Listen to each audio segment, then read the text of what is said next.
pig stuff in Africa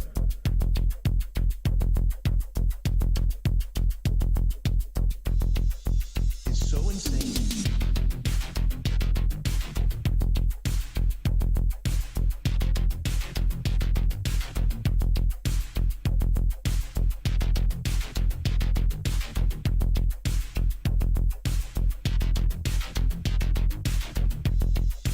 It's so insane.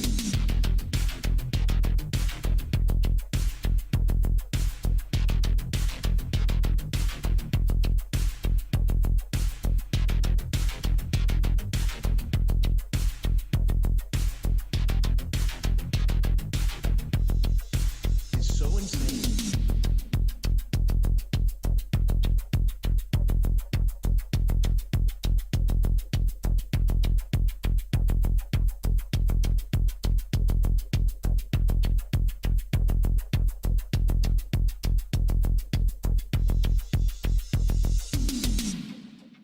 Is so insane.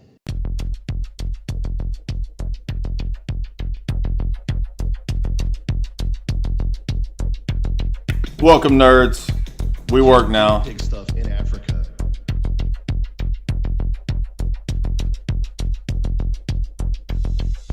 is so insane.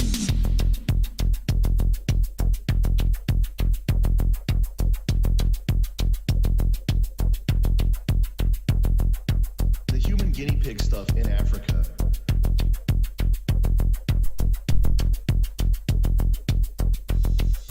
is so insane.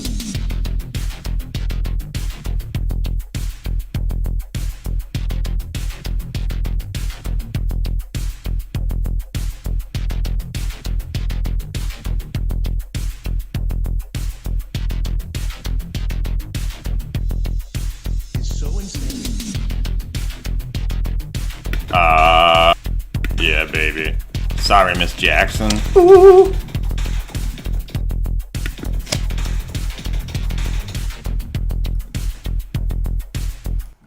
I am for real. Never meant to make the doctors cry. I apologize a trillion times. I'm sorry, audience. Ooh, I am for real. That's right. Yeah, so, when you get that OBS update, that OBS update, then you have to remember that all the settings reset and stuff just doesn't work.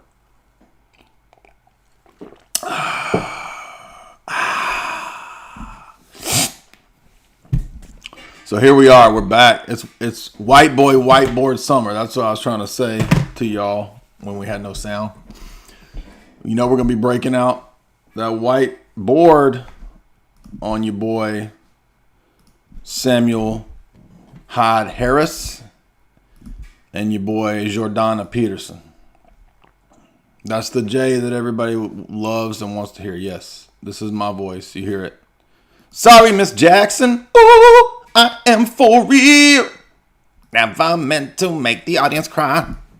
I apologize a million times. I'm sorry, audience. Ooh. Yeah, so Boomer Tech. And nobody can ever hit me with a boomer joke because I am the originator of all boomer jokes. Literally, I literally am the father of boomer jokes. This week's boomer joke winning comment goes to the boomer mom who said, let me find the comment. She said, "You are not funny. You try too hard. Your humor is like my teenage sons," indicating we know it's a boomer, "who are juvenile and try to be funny all the time." And she's right. And in fact, in honor of that winning boomer comment of the week, I'm going to do nothing but fart jokes for the next year. Literally just a straight fart. I may just literally, when I come on the stream, it'll be nothing but shock jock radio fart sounds. I'll have a little keyboard of just right, and I'm just gonna sit here and do that. I'll tune the farts to notes and make little fart sounds and fart songs, and that's all we'll do for 1 year straight. And then that boomer will come back around and she'll be like, "I knew it. He's even got worse, honey. Potty humor's all it is. I like them comedians like Robin Williams. They're the funny ones. Robin Williams, he can make me laugh till the damn Virginia Slims fall out of my mouth. I don't even care. I'm doubled over laughing so hard in the floor. I thought I was going to have a heart attack. Damn, knocked my oxygen tank over. That Robin Williams is funny now. And we had another boomer got mad on Twitter. He said, you generation, screw you, lazy, clean up your own damn room. Which is funny because that's a boomer, that's a Jordan Peterson phrase, clean up your damn room. Literally throwing to clean your room up at me. Bro, this room is damn clean. Except for the dust on the books. This room is spotless, boy. What are you talking about? Clean up the room. I see 5 pieces of dust. Literally 5. That's it in this room. 5 pieces of dust. You go clean up your hotel room at the freaking Vegas casino. And then come back. You go put a little shine and polish on that oxygen tank. Then come back and tell me to clean up, dog. What's up? We got 300 nerds. Hit like and share. Welcome, everybody. Big week this last week. Big week. Brian Callen. Never would have thought I'd talk to Brian Callen. I remember all them old days of watching Mad TV, thinking, I want to be on Mad TV. I want to be a damn comedian. How do I be funny? And I looked it up, Googled it on Netscape Navigator, and it said, to be funny, to be like Brian Callen, to be on Mad TV, be juvenile, and tell fart jokes. And so that's what I've done for 20 years straight. That's all we've done here, really. Basically, everything is fart jokes. And here we are. We've made it. 20 years of fart jokes, and we got an interview with Brian Callen and PP comedian Samuel Tripoli. So there we go. So we succeeded. So we refuted that boomer by our lifestyle, our life choices, our alternative comedy lifestyle choices have given us golden goose egg success.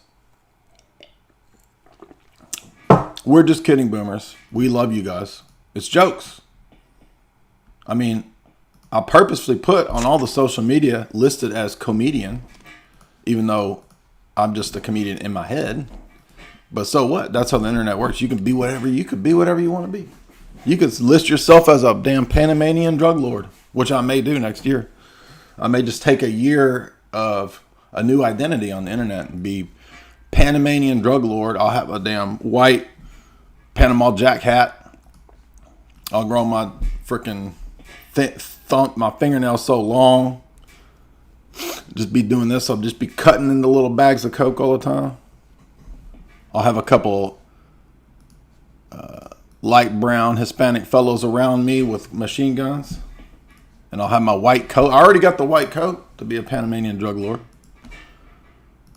And I'll just identify as that for a year. I'll be the Panamanian drug lord debater. I'll be the best one on the internet right now. Easy, hands down. Who's going to step up? Pepe Escobar? Nope. Where's he at? Jail? Probably. I don't even know. Who else going to step up? Freaking. Is there any more? Isn't there one named Chico or something? Who are the drug lords? I don't even know. Tony Montana, he gonna step up? Shit, dude. Tony Montana don't know. He don't know logics. You think he could win a debate? He'd be done in 5 minutes, dude. He's got a freaking temper. All I gotta do is touch him in that soft spot of his sister or his lowly upbringing, and Tony will lose it. He'll flip out, debate over, dude. Right? It'd be like a freaking Spurgout Kurgan debate, right? So I'll be the best Panamanian drug lord debater on the internet, hands down. Probably already am, and I don't even have the fingernail. So yes, today we're going to be doing this. I don't know how I missed this one. I don't know. Never even heard of this debate. I mean, I knew that the intellectual dark web, right, of edgy New York Times promoted public intellectuals here. I knew they had done a lot of, I don't know, infinite number of podcasts or whatever. But I didn't. I'm not expecting too much. Now I listened to the first 10 minutes, so I know that what we got here is ethics. How are we going to ground ethics? Which I'm assuming is going to be kind of similar to the William Lane Craig Sam Harris debate, right? But if you recall, old Sam, he thought a debate was like autobiographical stories. Like he thought a debate was like, what's your favorite candy? What's your favorite flavor of popsicle? And then when he answers, he thinks that's an argument. Oh, boom, I just proved the best flavor of popsicle because the one that I like is that, what's the rocket pop or whatever, it looks like an American flag or something. He didn't realize or have any conception, apparently, of what an argument is. So, somebody said today on Instagram, when are you going to debate Sam Harris? And I mean, it's like people have no conception of, you think that dude is ever going to debate me? Hell no. That guy's not going to ever go anywhere near me. Not because he's afraid of me, but because why would he? What would he stand to gain from debating some internet fringe Panamanian drug lord? Nothing. Except he might get a contract, right, on his head or something. I'm joking. Right, because the drug lord would send it. Anyway, you never lose a debate with a drug lord. That's one thing too, right? So I'm basically, you could say I'm the drug lord of debate because nobody ever wins in a debate because you don't want to win in the debate with a drug lord, right? What happened when Tony Montana tried to debate, what was that one guy's name? Carlos, remember that? When he went down to Colombia and he thought dude was his buddy. Anyway. Hey, you don't like it, you can leave, dog. I joke around. This is a joke podcast. So all the Spurgs, right, with their Spurgatron program running right now, and you need to hit pause on that Spurg program right now because it's Sunday, man. We're having fun. Debate Gavin Ortland. Dude, that's the most basic bitch Baptist stuff of all time. I mean, y'all always picking like the most basic stuff. Like, dude, what if we put him up against T-Jump, dude? Yeah, man, that would be a battle of freaking intellectuals, dude. That would be a intellectual heavyweights, right? Anyway, I mean, you might as well enjoy or get used to my potty pseudo humor because there's not a lot of substance in today's debate. I'm assuming, and that's not to be mean or uncharitable to our scrappers here, little scrappies in this debate, but Spurgbots just need to chill. Dude, it's Sunday. Well, I'm from the South. What do you expect? You want me to talk like a freaking Yankee? They want me to talk like a freaking Yankee? Like a Boston retard? All of you spags in the chat are Boston retarded. Anyway, we can get to it, but again, I'm telling you. So again, as you know, this is the kind of debate that normies think is deep, right? It's like the public intellectual dark web is the crap that people that know nothing think is deep shit, right? Whoa, dude. He said the word being. There's a section in this debate too where it's like they're going to be conversing over being, and we never are told what this is, which is ironic because Jordan Peterson's always saying, what do you mean? Depends on what you mean. You might want. His other thing, he likes to say, you might want. You might want to know. You might want to define that word. You might want to being. You might want to. Right, so he does this, you might want to all the time. Well, you might want to define being and all these terms, dude. What are you talking about? Now, some people say, oh, it's all word salad. It's not all word salad. Okay, Jordan Peterson, I feel like he has a smattering of philosophy. And he kind of like touches on the edge of arguments at times, or he touches on an idea that's almost like remember in the Matt Dillahunty debate? Matt Dillahunty beat himself in that debate. It wasn't Jordan Peterson bringing the heat, bringing the nukes. Matt Dillahunty refuted Matt Dillahunty by saying, remember, my life have value because monkey have value. I mean, that's literally what he said. That's the stupidest argument I've ever heard. Literally like below T-dump level argument, right? I mean, reality is actually a better attempt at an argument than my life has value because a monkey ancestor decided that monkey have value. Which, I mean, doesn't even make sense, dude. What? So it's like public intellectuals are the highest level mediocre people exalted to icon status in our world. That's what's going on here. And the difficult thing is that because there's a degree of Dunning-Kruger. I know that's overused. Dunning-Kruger's overused. But there is a degree of Dunning-Kruger in the mass population, right? In varying degrees in the population. So they don't know, like, what they don't know. So they hear Jordan Peterson say being, and they're, oh, dude, mysterious philosophy words. Mysterious whisper. Which, by the way, that They Might Be Giants song, it actually kind of sounds like Jordan Peterson is singing that song, Mysterious Whisper. Yes, so Jordan Peterson whispers out being. I'm not joking. This debate's going to be him whispering out mystery words like being. Mysterious whisper.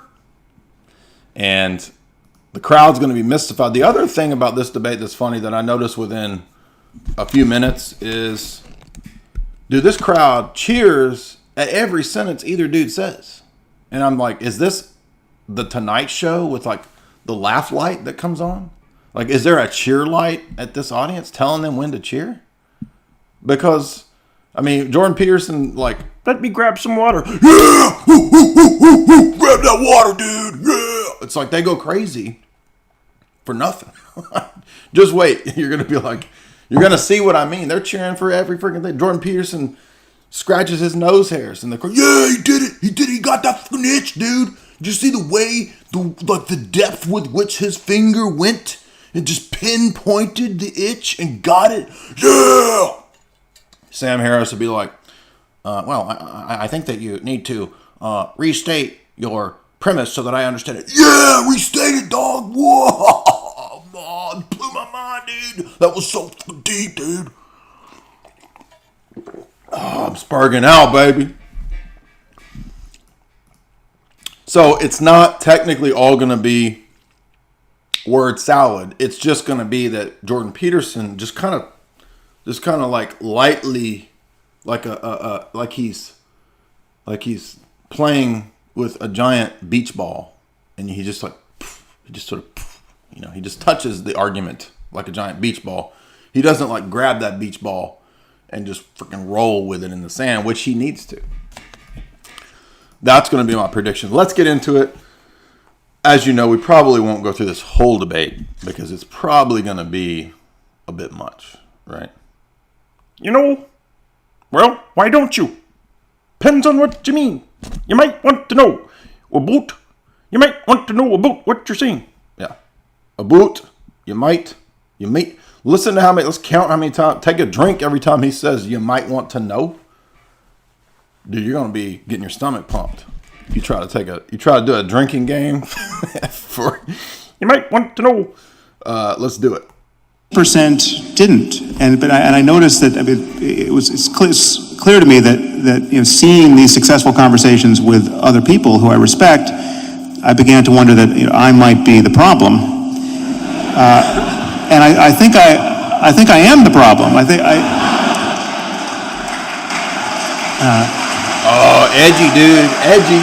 He's like, well, I'm the problem. Maybe I didn't mean that quite the way you took it. That's what he meant. I think it's a good sort of problem for Jordan to have, because it's what happens on those 10% moments and what doesn't happen that I think made our conversation so hard. And I think there is stuff to... By the way, just a little bit. I skipped ahead because the sound is crappy at the beginning. All he has said is that we agree on 90%. There's a 10% we need to hash out. So that's all Sam Harris has said.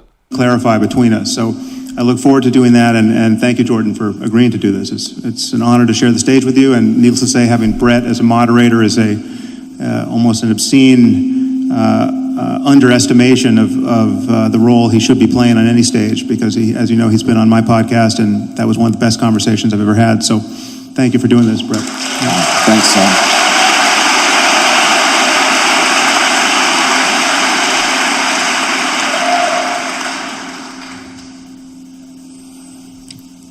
There went the laugh Right. track lights. Yeah, exactly. So I'm going to jump right into it, I think.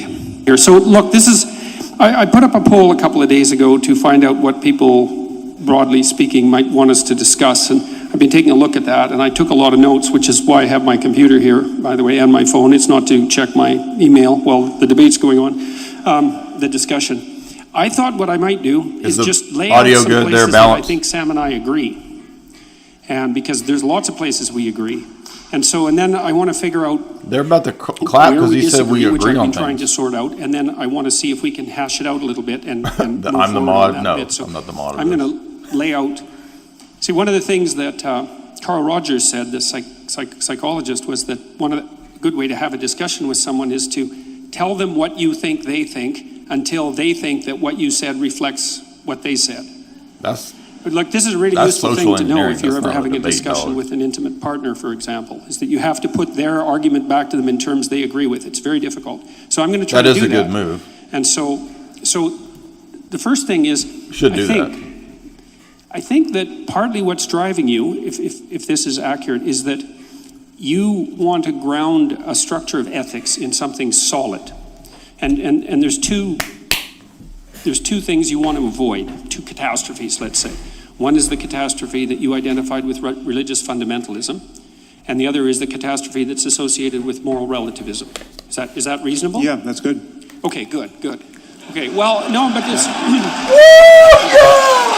They agreed. Okay, so it's crucially important to get this right. Now, and that's something that I think we really agree on, because I've conceptualized that slightly different than you, and that might be relevant, but I think of that as a pathology of order and a pathology of chaos. So the terminology is slightly different, but I think we're working on the same axis. So that's the first thing. And then in order to do that, it seems to me, that's your first priority. And then maybe your second priority is something like, you see undue suffering in the world, plenty of it, and you would think that things would be better if that wasn't the case, and that this morality, whatever it's going to be, is at least going to ground itself in part on the presupposition that the less undue suffering in the world, the better. Is that also reasonable? Yeah, I would just add to that the positive side of the continuum as well. So as you know, the phrase I use, or the word I use for this is well-being. Yep. And I know from having, I don't think we spoke about this on my podcast, but from having seen you in other interviews, I think you think that phrase doesn't capture everything one could reasonably want. But I think it does. I mean, it's an elastic suitcase term for a reason, and it's actually, in reading your book, I realize there's a point of contact here, because you use the word being, capital B, being, as though it were imbued with significant gravitas. So for me, and I agree with you, that's an appropriate use of being. And for me, well-being is simply just the positive side of being. There's the negative side, the suffering we want to mitigate. But I think however good consciousness can be in this universe, that the well-being for me subsumes all. So this is what we get when we get public intellectuals who are at best mediocre thinkers. I mean, anybody with a sophomore level education in the notion of the history of ideas or philosophy would have some idea of the fact that being is a term that's all over the place in philosophy.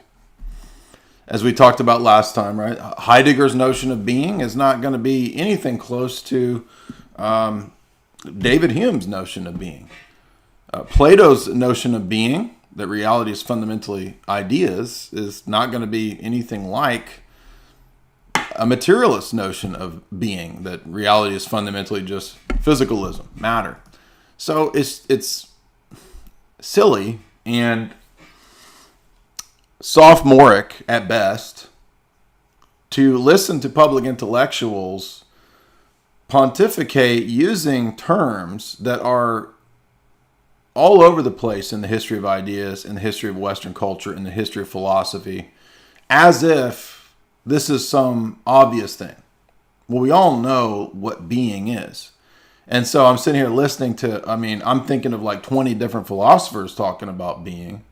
So I don't know how you think that there's like an obvious common sense notion of what being is. And then when you describe it, it's not even being, because I don't think he could even do metaphysics. I don't think he has a clue what metaphysics are. He doesn't even describe metaphysics. He just means some kind of practical state of well-being or healthiness, flourishing, and not living a suffering lifestyle. Okay, that's not what being is.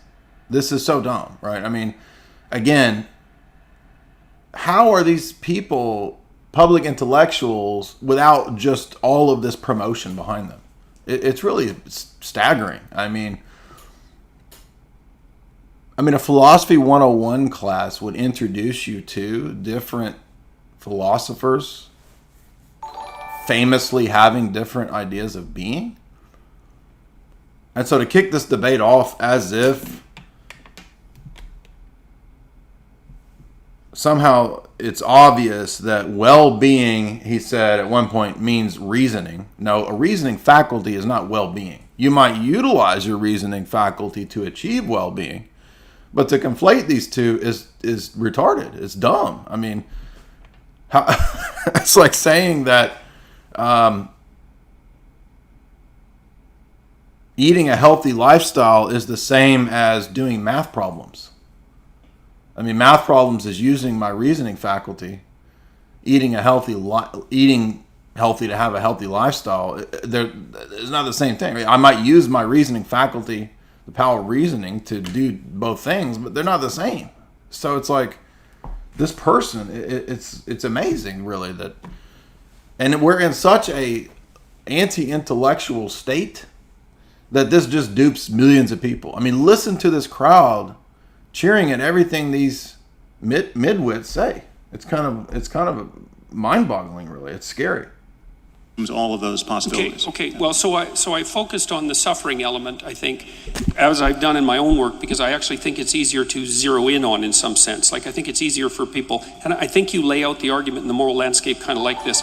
I think it's easier perhaps to gain initial agreement between people on what might constitute a generalized ethic, to concentrate on what we don't want. Yeah. I'm not saying that what we do want is unimportant, but it seems to me to be harder to get a grip on. We don't want... Another thing I meant to mention, at the beginning of this debate, the moderator, Brett Weinstein, says this is a monumental event. He says this is a world-changing culture event. I'm not joking. Of this pairing off and conversation. And so he hypes this up like it's, I'm not joking, one of the greatest intellectual discussions in the history of the world in modernity. You can't make this up, right?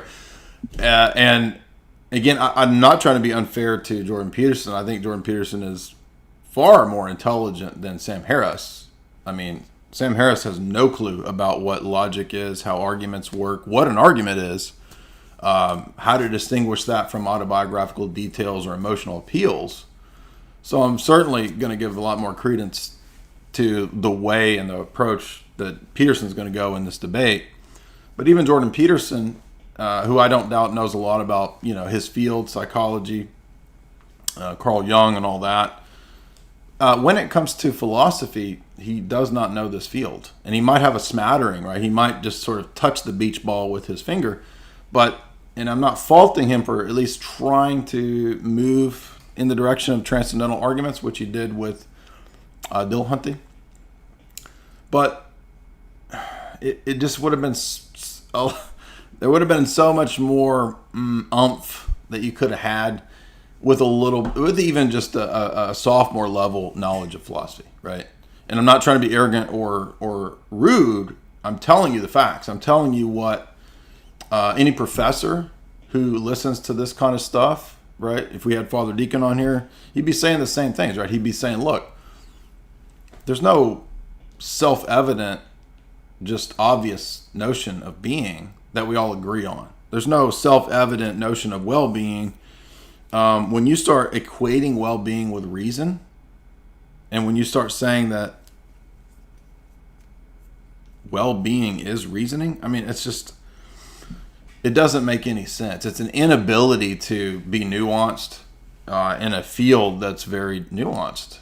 And so to anybody who knows these fields, it just immediately shows an extreme, profound lack of familiarity with the history of this topic and the ideas.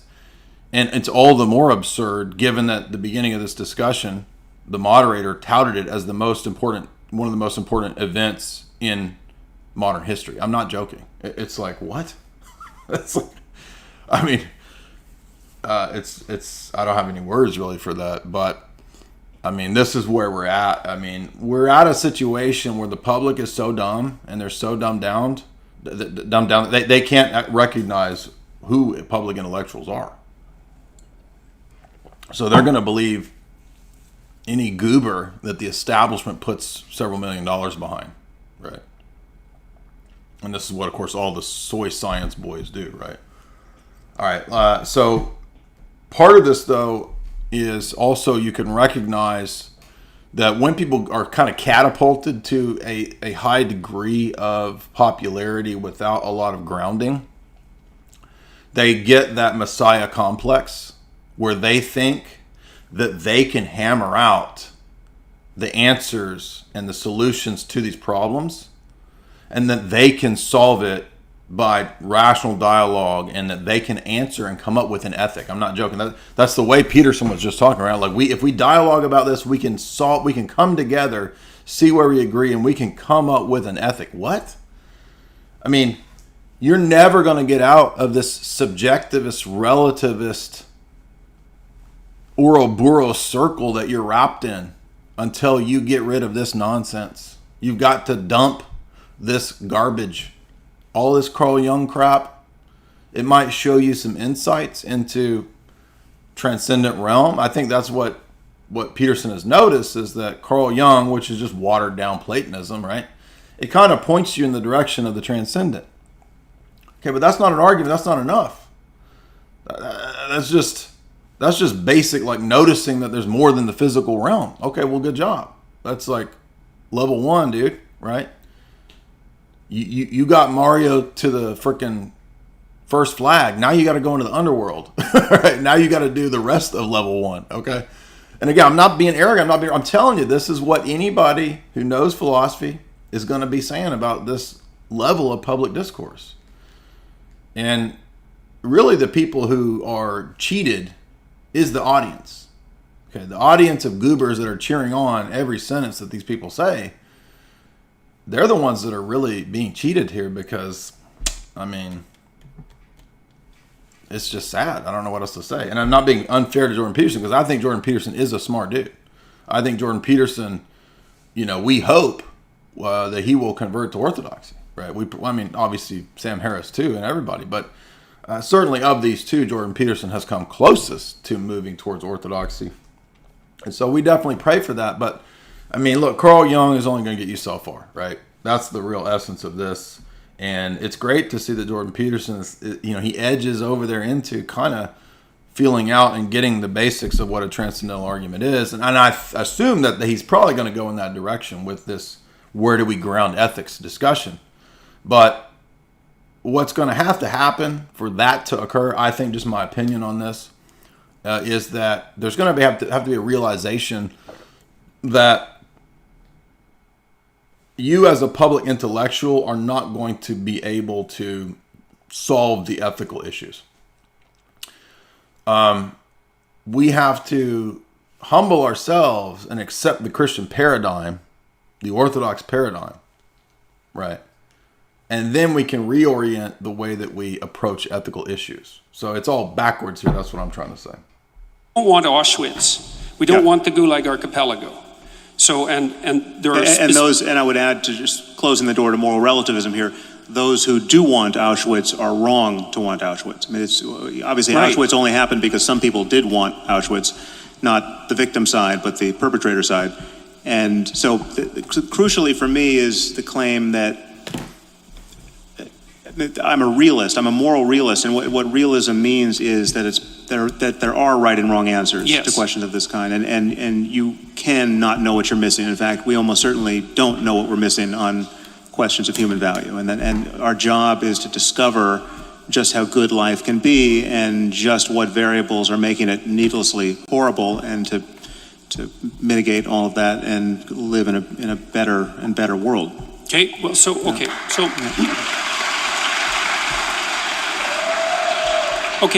that's a lot of points of agreement. So I also believe that there is a catastrophe of arbitrary moral injunction, and that there's a catastrophe of moral relativism, and that has to be dealt with, and that there are genuine differences between the proper way of behaving morally and the improper way of behaving morally. And I think that they are grounded in human universals, even though there's a wide amount of variation. So that's a lot of points of agreement, right? What's a human universal? We know that there's two things we want to avoid, conceptually speaking, which is the moral relativism and this kind of moral absolutism that's grounded in an arbitrary statement of facts that you identify with religious fundamentalism. I would identify that with fundamentalism more generally, not with religious fundamentalism per se, because I see it also happening in secular states, let's say, like Nazi Germany or so it doesn't seem to be religious fundamentalism per se that's crucial to your argument. No. Yeah, right. It's like, whoa, they both agreed that genocide is bad. That's like, whoa, dude, right? I mean, who is that? Is anybody ever going to say that genocide is good? I mean, maybe a secret dictator would say this, but like, what? I mean, this is just so...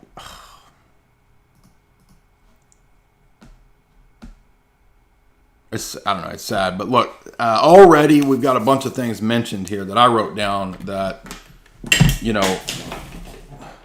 Peterson, actually, to his credit, he kind of has a point with this depends on what you mean thing, right? Because a lot of times people are using words and they don't really know what the words mean or what the history of that term is, right? As we just saw with being, right? So when Sam Harris is talking about well-being and being, I'll be like, depends on what you mean, dog, because we don't know what you're talking about or what you mean by being. And when we saw him explain what being is, and he says it's well-being, which is reason.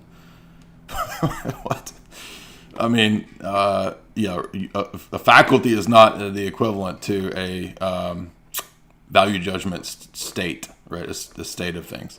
So here's multiple things we've seen mentioned so far that we have no idea what they're talking about. Peterson says, we want to avoid grounding ethics in fundamentalism. And Jordan says, not just religious fundamentalism, but any fundamentalism. Well, I don't know what fundamentalism is. I mean, I know what it is historically. Historically, the phrase comes out of evangelicals who wanted to, in the early 20th century, preserve like the five basic, what they saw as the five basic criteria of Christianity: the virgin birth, deity of Christ, resurrection, etc., in the face of liberalism. So fundamentalism, historically, in terms of the origin of that term, is literally just Christianity, like the most basic ideas of Christianity, like resurrection and virgin birth, right? So does it, I mean, this, we don't know what this means. This is such a, it's like the CIA usage of the term conspiracy theory, right? Nobody knows what counts as a conspiracy theory and what counts as crime. I mean, two criminals, is that a conspiracy theory? Conspiring to do a crime? Is it just at a large level? So every action of espionage that governments engage in or corporations engage in is a conspiracy. I mean, we don't, it's a weaponized term that's just used to kind of like corral and herd the ignorant audience into believing your position on the basis of rhetoric and not a clear idea, you see. Jordan says, well, my criteria are the fundamental grounding of reality is order and chaos. Now, this is bizarre because the fact that there's order and chaos does not mean that the fundamental grounding of all reality is order and chaos, right? This would be a form of dualism. This would be Manichaeanism. This would be Gnosticism or even Platonism, right? So there's this weird dualism going on in this worldview that he has, which we know from, of course, Christian metaphysics. Only Christian metaphysics can solve the dilemmas of monism and dualism. And that's part of what the Trinity does, is that it resolves this dialectic. Now, I think that perhaps Jordan has misunderstood what this means when it comes to things like Christ resolves dialectics or oppositions. Okay, well, there's different types of dialectics and oppositions, right? So, for example, this is where metaphysics is so important so that we don't fall into crazy, ridiculous heresies in our theology. So if you read St. Maximus, right, St. Maximus will talk about Christ recapitulating all reality and sort of, in a sense, resolving things that are put out of whack in terms of metaphysics after the fall. That does not mean resolving all oppositions, all contraries, all things that are set against one another, like evil, for example. Okay, evil is not a thing that God created that's his opposite that he has to unify and reconcile in himself, right? As if Jesus takes into himself evil and reconciles the good and the bad. Now, that might sound crazy, but I'm telling you, Carl Jung has an essay called Aeon, A-I-O-N, and Carl Jung mistakenly thought, like Charles Manson, that that's what this means, that Christ is the reconciliation of opposites in some goofy Hermeticism principle, right? Hermeticism, alchemy, right? That the reconciliation of opposites produces this sort of higher union, Hegel type stuff, right? Synthesis, thesis, antithesis, synthesis. No, that's not what it means, okay? Because there's different types of oppositions. There's different types of dialectical tensions. For example, male and female is an opposition. It's a kind of contrary. It's a contrast. But there's no inherent tension between male and female. God created them both good, right? And so this is, again, the same erroneous mistake of all Eastern religions, Platonism as well, that distinction somehow entails opposition, and we got to reconcile and unify all the opposites. And so they'll take a distinction between male and female and think that that's exactly the same as good and evil, right? There are two different types of distinctions, two different types of oppositions and contraries. One is a fundamental opposition of things that share the same nature, human nature. And so it's just a contrast, it's just a distinction, but they're both good. So it's a both and, right? And the eschaton, the reconciliation of all things, does not mean the reconciliation of good with evil, because evil is not a thing. Evil doesn't have being, doesn't have substance. It's a movement away from the good, you see. So it's an act of will. It's not a substantial thing. And this is fundamental Christian metaphysics, right? Fundamental Orthodox metaphysics. Otherwise, we would be Platonists, or we'd be Manichaeans, or we'd be Gnostics. We think the physical world is the source of evil. And since the physical world is the domain of distinctions, you can see why pagan philosophers come to think that. Oh, well, this realm must be what is evil, because it has the difference between day and night, between black and white, between male and female. Distinction doesn't entail division, contrast, or necessary tension, I should say.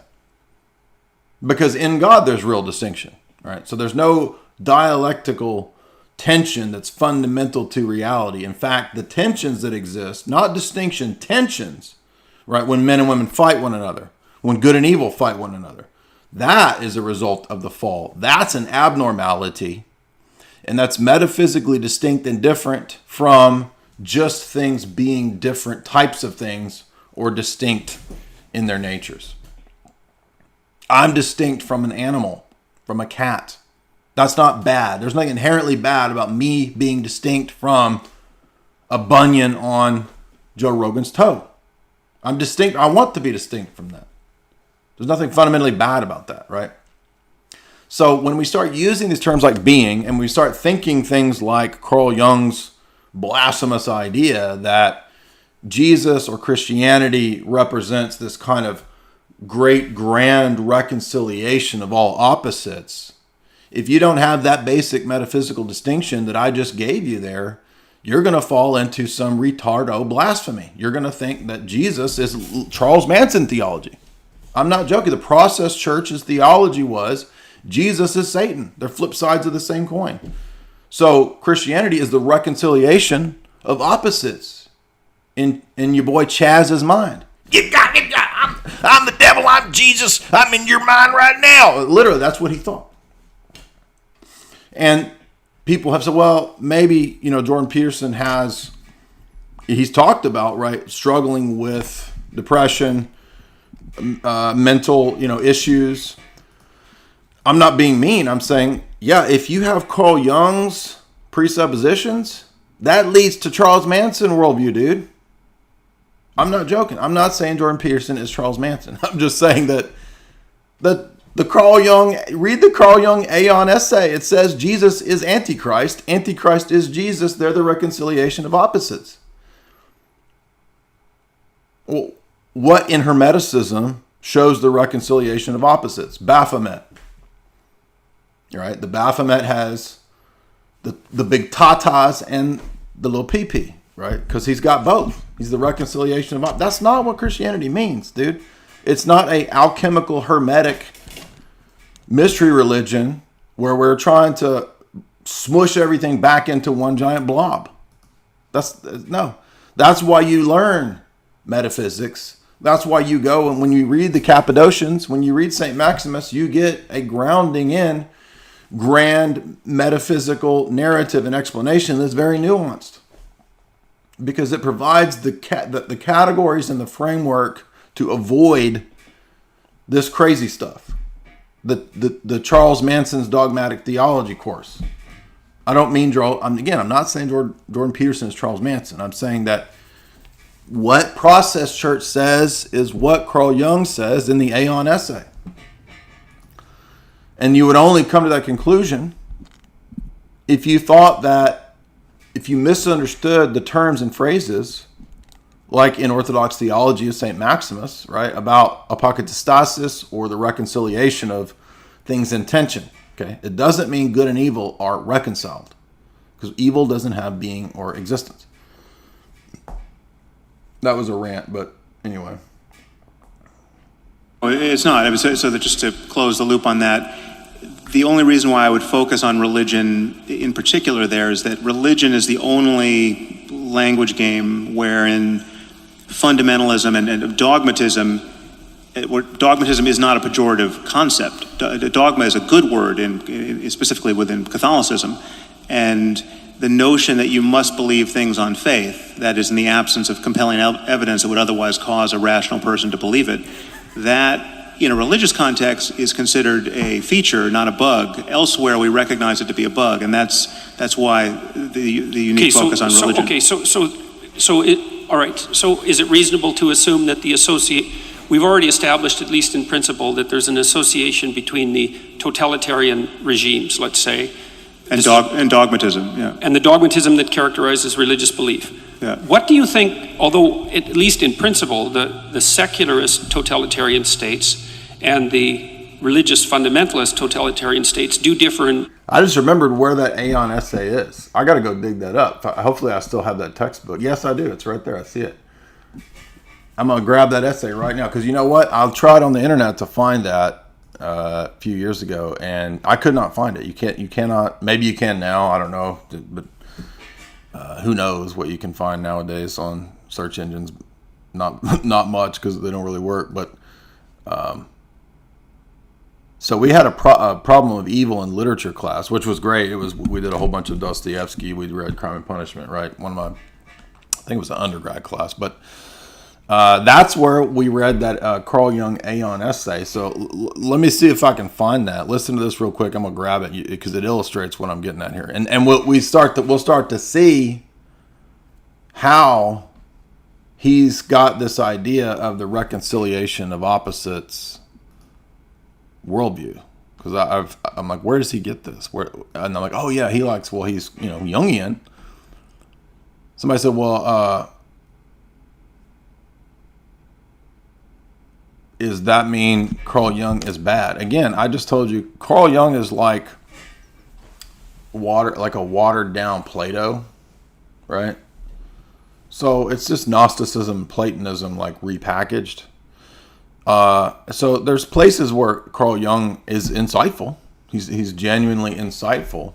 But again, this kind of Carl Jung stuff, it doesn't get you very far. It's just like another version of paganism, right? It's like another way to take the patterns of pagan myths and represent it for today, right? So there's areas where he's interesting because he notices, you know, again, things akin to what Plato talked about. And of course, Carl Jung is not as sophisticated as Plato because he's not really doing hardcore philosophy, but he's presenting it more right as psychoanalysis, as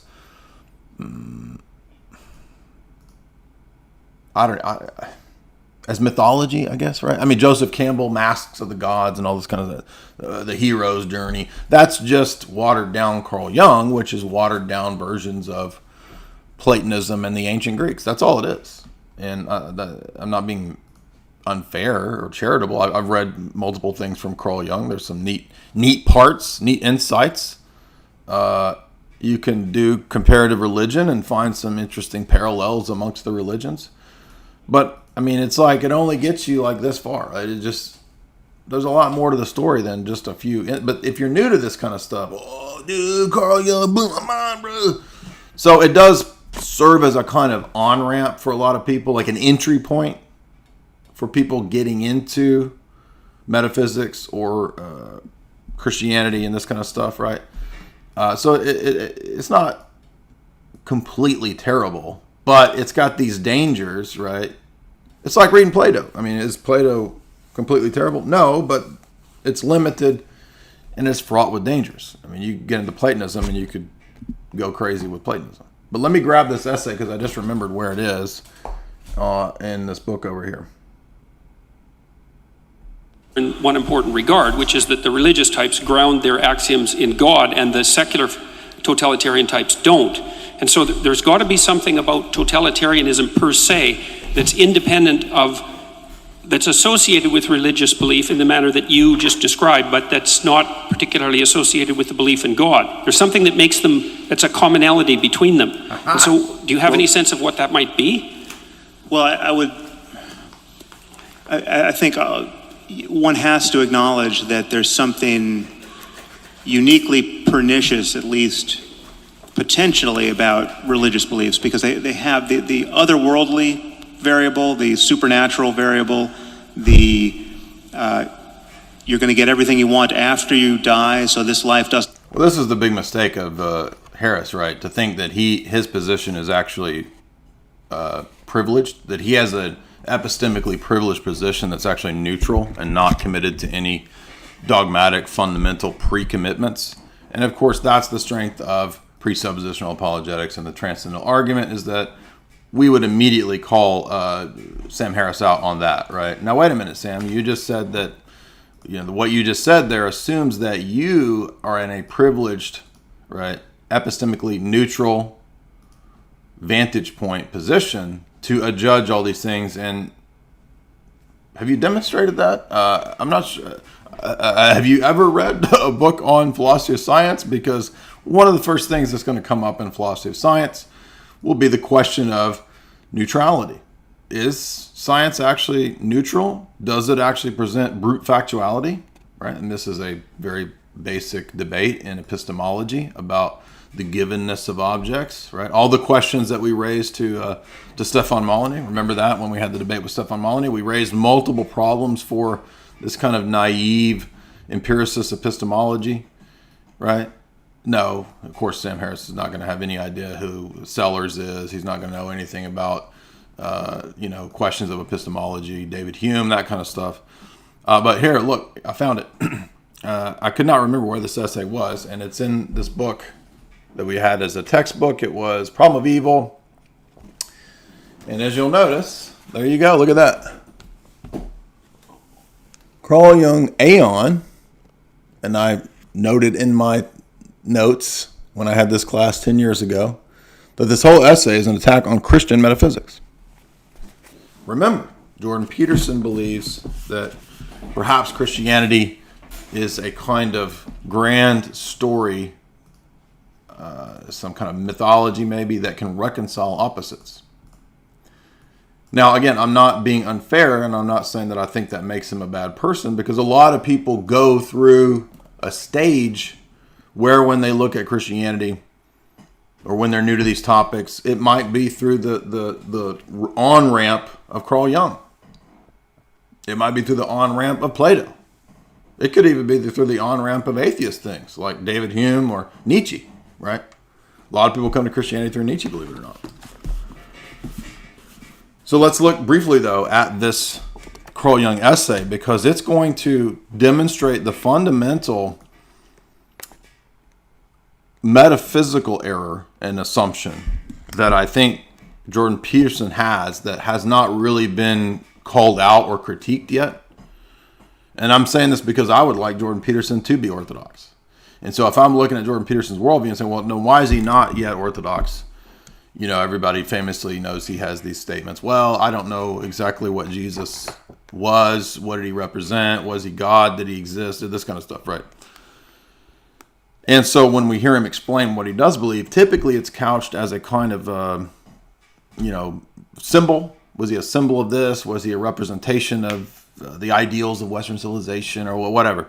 Jungian type stuff. And then we've even heard phrases like reconciliation of opposites, this kind of stuff, right? So this, the author, editor of this note, the scholar notes, the analytical psychology of Carl Jung seeks for wholeness, for ultimate reconciliation. It is an integration of the antithesis as individuals so that we can achieve harmony between the conscious and unconscious to come to our own selfhood in the context of a discussion of Christ as a symbol of the self. So Jesus is a symbol of your conscious selfhood, or just you as a kind of individual, right? And if you've listened to, I've not listened to extensive amounts of Jordan Peterson, but I've listened to enough to know that this is the kind of stuff that he says, right? For example, I did a critique of the Zizek. Remember Jordan debate? This is the symbol. Jesus represents the bourgeoisie. Symbol. This symbol. I need to snort a little more coke before I can do this response to Jordan the Peterson. Right, we do it our we always have to do our Slavoj. We get into this mode. We got to do our Zizek, babe. We get into that Zizek mode. We got to do it. We got to snort that line before we can. You got to snort a line before you read a line. That's the real philosophy of Zizek. But you notice in that debate, remember? Peterson said something to the effect towards the end of the debate. I'm going from memory here from like 2 years ago. Something like, Jesus represents the individual undergoing profound suffering. That's like straight up Carl Jung. Jung launched an extended attack on the Christian doctrine of evil as privation. You hear me there? So if you attack the metaphysics of Christianity, which I just talked about, of evil as not having substantial existence, material existence, ontological existence, but rather as a privation and as a move of the will away from the good, what's your other option? You've only got two options for your account of evil. I'm talking about the metaphysics of evil here. Okay, I'm not talking about the ethical problem of evil issue. I'm talking about the metaphysics of what is evil, where is it, how is it? What's the theodicy that we have concerning our metaphysics of evil? You've got two options if you deny the Christian approach. You've got dualism or you've got monism. That's it. There's literally no other options. So either evil is an illusion by which we have to meditate, right, and leave this realm where evil is and realize, oh, I was tricked. There really wasn't evil. It was all a trick and it was illusion, and I meditated, and now I'm in the realm of the absolute with Buddha and Rajneesh and Ram Dass and I don't know who, Bigfoot, right? Or evil is a real principle that exists as matter, physicality, this whole world, this whole universe, versus the higher realm, right? Which would be Platonism, dualism, Manichaeanism, okay? Gnosticism. Those are your only two options. There's literally no other account for evil, for the metaphysics of what good and evil are, than those. You got no other options, dude. All the world religions and all the philosophies, they only give you basically those options. Did you know that? So people always say to me, well, how are you going to refute every worldview, dude? Transcendental argument won't work because you can't refute every worldview. Boom! I got you, dude. No. Do you not understand that you're severely limited in the options that you have to give an account for evil? You've only got those three options, dude. And some minor variation on those. So the world religions, yeah, there's countless world religions. But you're supremely limited from your starting points as to where you can go in answering and giving an account for these types of things. And the history of religion shows this. There's no other accounts. Either evil's an illusion, or it's some fundamental principle in the world that we got to escape from, meditate out of, go back out of the wheel of whatever, achieve nirvana, escape the wheel of time. Or there's the Christian metaphysic, which is that evil is a privation, metaphysically speaking, and ethical evil is a move of the will away from the good. Thus, good is directly connected to being, you see. So being and the good are metaphysical concepts, also relate to ethical concepts. There's a direct connection between the two, ethics and metaphysics, via the notion of being. And that immediately gets us into metaphysics. Now, but neither of these two people can go very far with metaphysics. They don't know anything. But this domain is the dark domain that they're groping around in the darkness, right? But now at least Jordan Peterson he's got a lighter groping in the darkness. Sam Harris is wearing a Masonic blindfold, trying to grope right. He's not going to get it. He has no conception of what metaphysics is. But the problem with Peterson is not his immediate rejection of all metaphysics, but rather a false metaphysic, whereby he's conflating distinctions with opposition and evil. Hence his whole construct, his whole metaphysical substrate of chaos and order. See, there you go. So the academic who comments on this says, quoting Carl Jung is launching an attack on the Christian metaphysic. Is a view he thought gave very real power to evil and freedom, and to give it reign in the human life. As long as Satan is not integrated, the world is not healed and man is not saved. And this is the direct opposite of the Christian paradigm.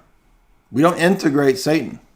Satan is not a archetypal representation of our libido. Satan is not an archetypal representation of selfishness. Satan is a being, a conscious, personal, fallen angel. He's a king of a realm called the realm of the dead. He rules that realm. And he rules over everybody, not in Christ, in that realm. So you can't divorce metaphysics from the Christian worldview of the spiritual realm.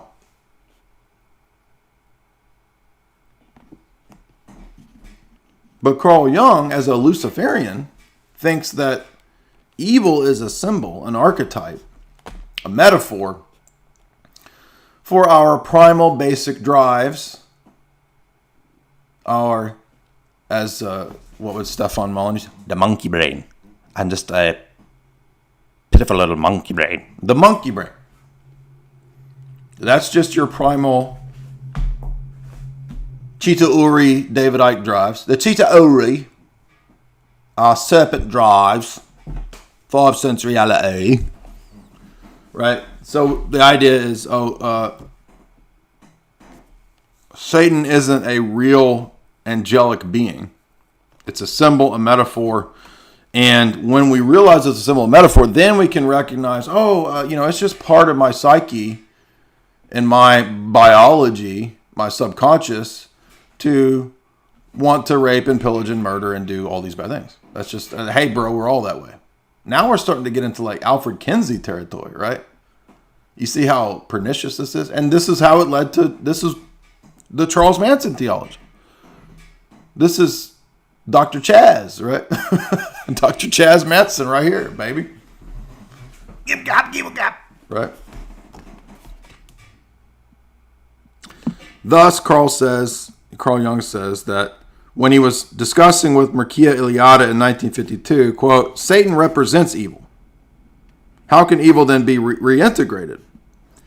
There is only one possibility to assimilate evil, and it is to rise to the level of consciousness, raise it to the level of consciousness. And this is done by means of a very complicated symbolic process, which is more or less identical with the psychological process of individuation. So integrating the dark side, the devil, into you is you becoming more and more of an individual. I mean, it's like you thought you were going to get some like great cosmic mystery. No, it's just self-worship. It's just will worship. It's just like pure libertarianism. Thus, the compatibility with Crowleyanism, Satanism, or any form of will worship, atomistic individualism, and libertarianism. Thus, you can see the attachment to libertarianism and classical liberalism via Jordan Peterson. And again, if you don't know, this is the famous essay it's hard to track down. I just remembered it. I had to think which book it was in. It just popped in my head. Carl Jung, Aeon. And this is why I feel, I'm not a Jordan Peterson expert, but my premonition would be, my assumption would be, that this is why he believes that Christianity is a kind of reconciliation of opposites. Now, if he means, hopefully he doesn't mean it to the extent of what Carl Jung says, because this Carl Jung stuff is literally Charles Manson theology. He literally says Jesus is Antichrist, Antichrist is Jesus.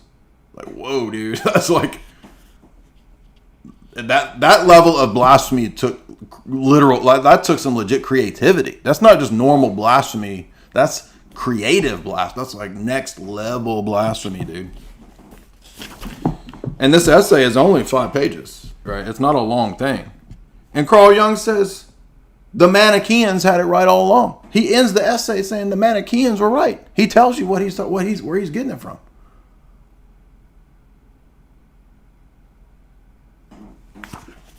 Look, here it is. 10 years ago when I had this class, I drew little notes. I was like, dude, Carl Jung's crazy. I drew a little yin yang for you. For them yin yang twins. Get low, get low. Get low, get low, all the way down to Hades. Get low with them yin yang twins right there, baby. Get low. Getting low with Carl Jung. And Young Boomer right here, your boy Young Boomer. Anyway, so yeah, there you go. I was right. My thought process and memory was working. It was on point. Doesn't matter issue. That allows for a kind of misbehavior that is especially okay. So it seems that the claim would be that if you put forward axiomatically your claim that God exists, then you can use that claim to justify whatever arbitrary atrocities your system might throw off. Yeah, I guess Okay. the only point I was making there is that not all dogmas are created equal. I mean, some dogmas are on their face more dangerous and more divisive. You know, Right, but what I'm curious about specifically is, because it seems to me that the dogmas of the USSR and the dogmas of Nazi Germany were as pernicious as any religious dogmas, and they may also share important features with Yeah. pernicious religious Oh, yeah. dogmas, Yeah, but this it is a isn't good point. clear to me from your perspective what the Yeah, this is a great. All right, so we give Jordan Peterson points right here because he's pointing out that your atheism is fundamentalist. Don't you see that, dog? those commonalities would be.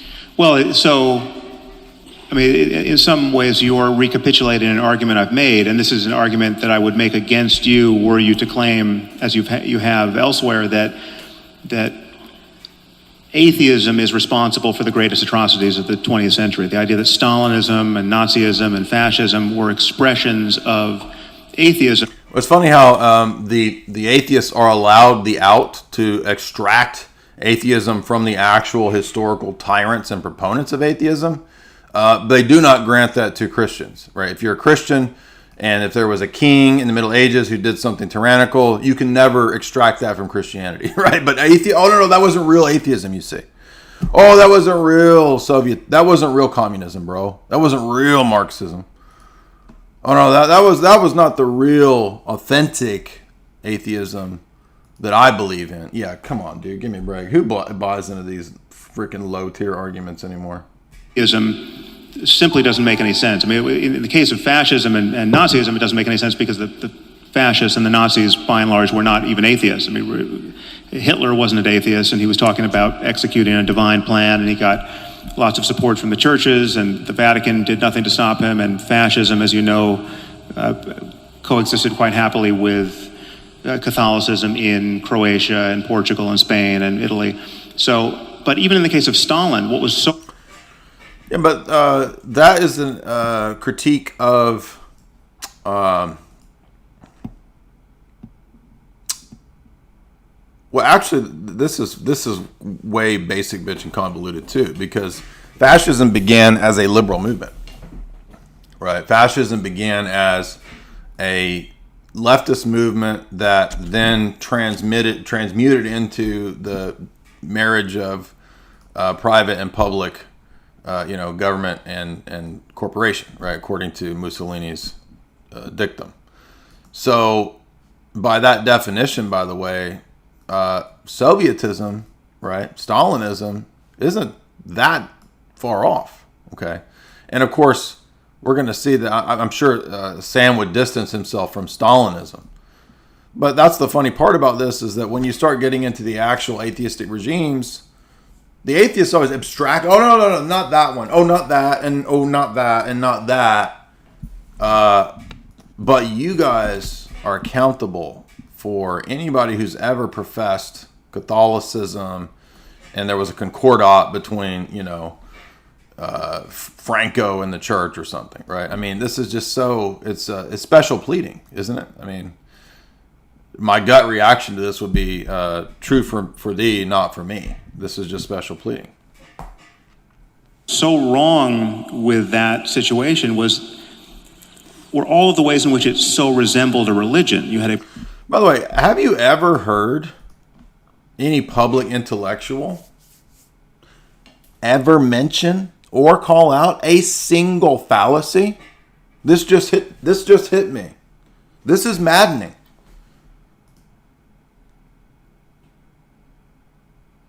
I can't think of a single time that these suits ever actually called out a fallacy. Now, how are you going to do a debate and not talk about fallacies?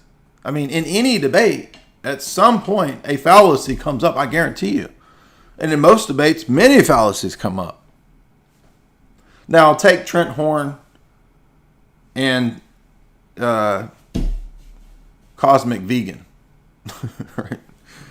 Cosmic Septic Tank. Remember, when that debate happened, points to Trent Horn because he called out fallacies. And he demolished in that debate, right? But now this other crew over here, this intellectual dark, they don't even know what fallacies are. And I can prove that to you because not a one of them ever calls out a fallacy. They don't even do it. It's like they think debate is a good podcast, right? And like telling stories and autobiographical details. That's what they think a debate is. That's your public intellectuals. At a personality cult, you had dogmatism that held sway to a point where apostasy and blasphemy were killing offenses. You know, the people who didn't toe the line were eradicated. And now it's interesting, Sam doesn't mention this in regard to Islam. There's no critique of the Islamic laws of blasphemy. You could say, oh, well, he assumes that. No. Did you guys see Chink Uyghur or whatever? Right? He was saying this week, all religions are false. All religions are a joke. And then it was all Christianity. Interesting that Chink Uyghur didn't have anything to say about Islam or Hinduism or Buddhism or no. All this ever is about Christianity, right? It's always just a cloak. Now, why do they have such a hatred for Christianity? Well, perhaps because Christianity is true. Perhaps because Jesus actually is who he said he was. That would go a long way to explaining why these people have such a hatred for Jesus, right?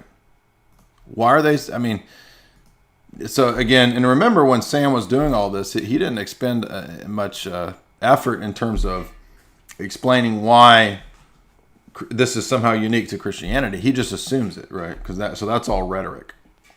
Yeah, you know, so to take a more modern example, North Korea is a religious cult. It just doesn't happen to be a one that is focused on the next life or supernatural claims of, so what would magic. So what would be the defining characteristics of a religious totalitarian movement that would make it different from a non-religious totalitarian movement? Well, because there's aspects that are similar. They're very similar. I mean, the problem is dogmatism. The overarching problem is believing things strongly on bad evidence. And and the reason why dogmatism is so dangerous is that it doesn't allow us to revise our bad ideas in real time through conversation. Dogmas have to be enforced by force or the threat of force. That's ironic because the history of Christianity and Christian apologetics is always about proving the position through reasoned argumentation. Right, and at least in the Orthodox Church, it's never been the policy of forced conversion, typically. I mean, there might be some rare instances of some king who converted and wanted his kingdom to join the church, but the dogma of the church is actually free choice and people freely choosing to accept Christianity.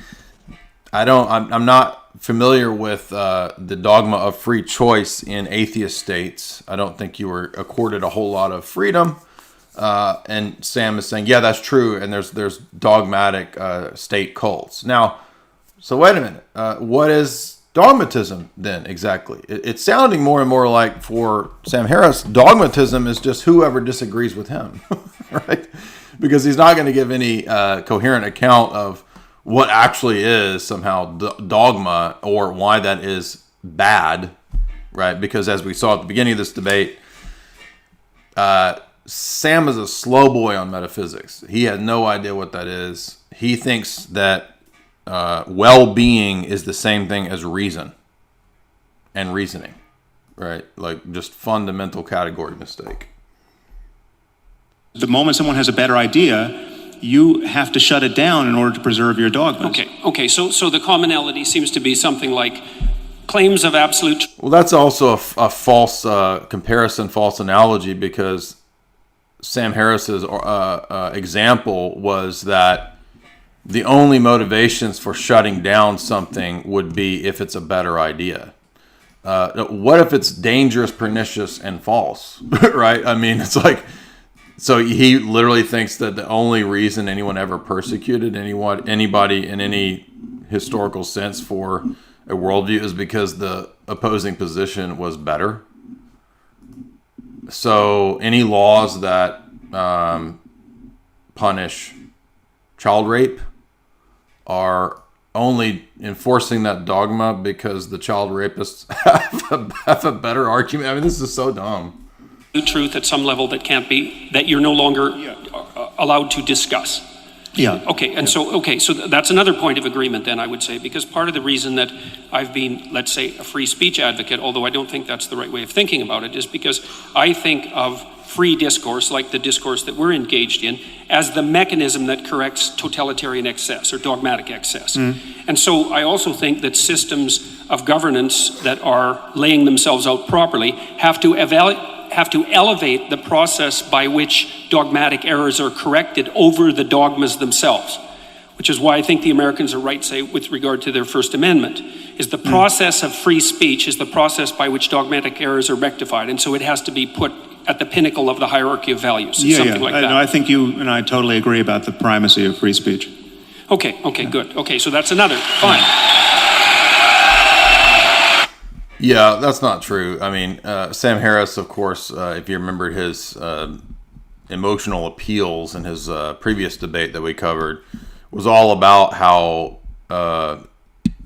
evil it is for somebody somewhere in the world to do something to a child, as this dude supports a Russian, right? So this is just hollow.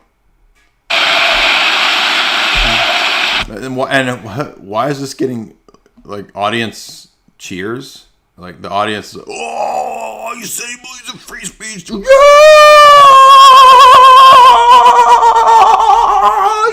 you said free speech. Right? They're like melting down, hyperventilating because he said he believes in free speech. It's like what this audience, dude. The audience is the real group of slow boys here. This is a slow boy convention right here, dude. This audience, whew. Okay, so then... Wait, I think there's one point that we should just lock in our gains here. It sounds like what you're saying is that the reason to fear religious dogma is really on the dogma side and not the religion side, which at least leaves open the possibility that something could exist over on the religion side that doesn't have that characteristic, right? I mean, what even is free speech, right? I mean, thank you, Father Deacon. Shout out to Father Deacon in the chat there. And thank you to all the mods for all the great work you guys do. I mean, they just blow past all these things as if they're givens, and we never ever hear a real explanation, right? That's what we saw throughout this debate so far, right?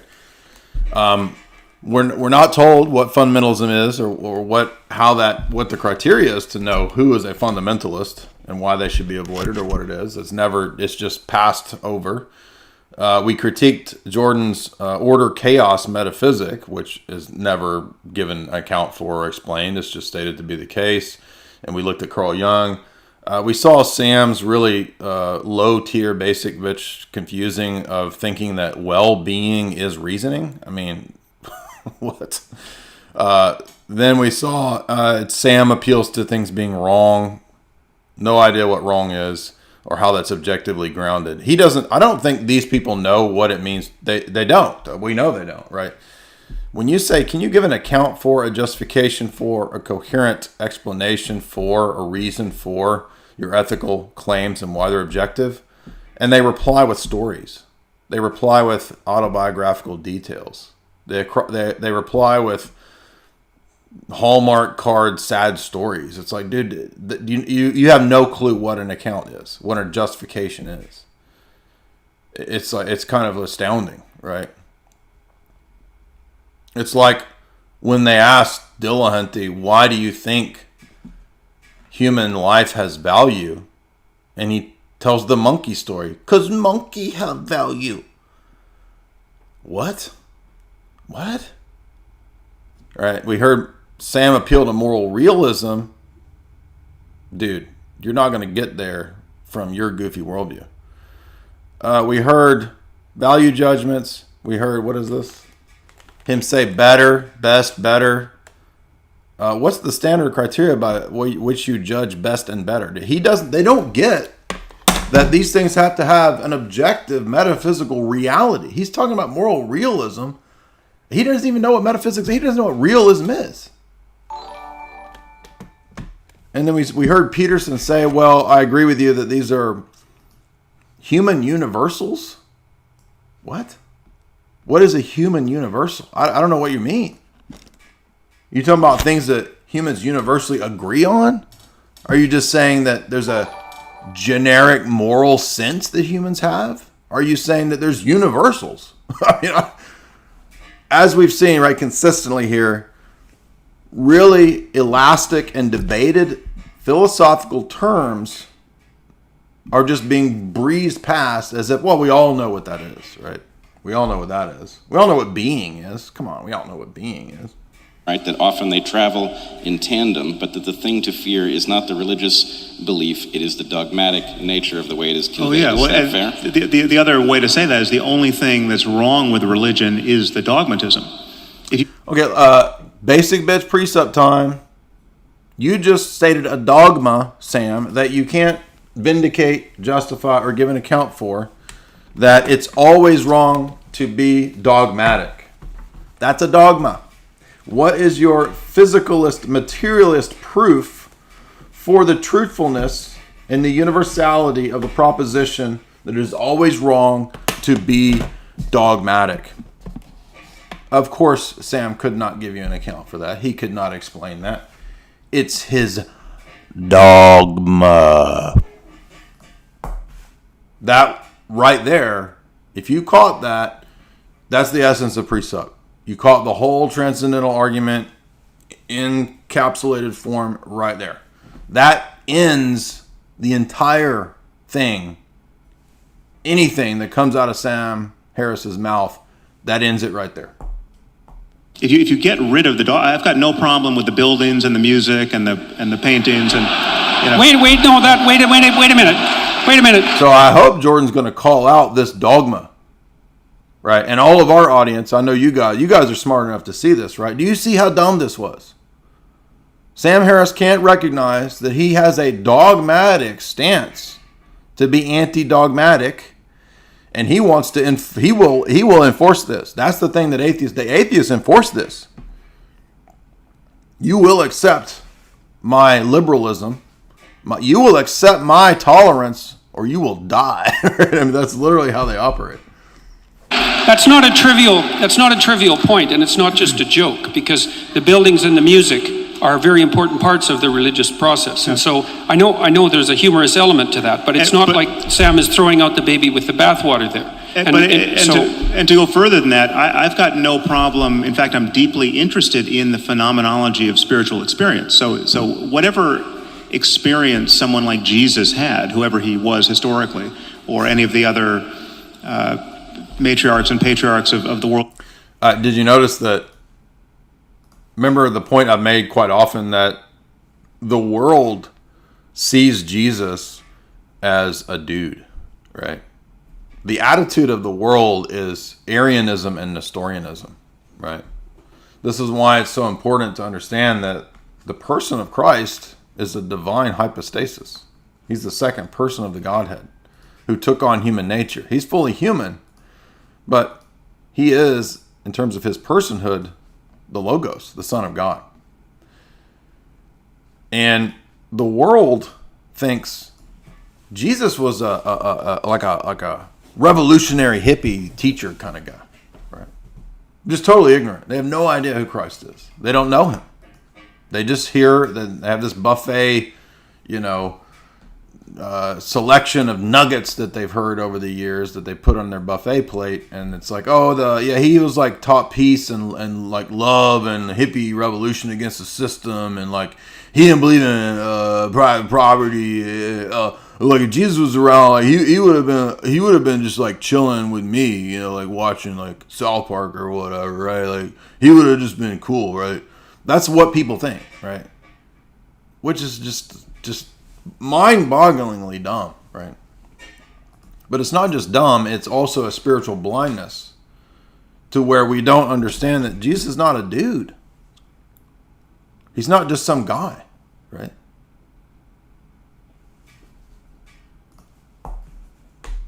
The world's religions, though that phenomenology is subjectively real. I mean, it's diverse. I'm not saying everyone's had the same experience, but there are changes in consciousness that explain both how religions have gotten founded by their found.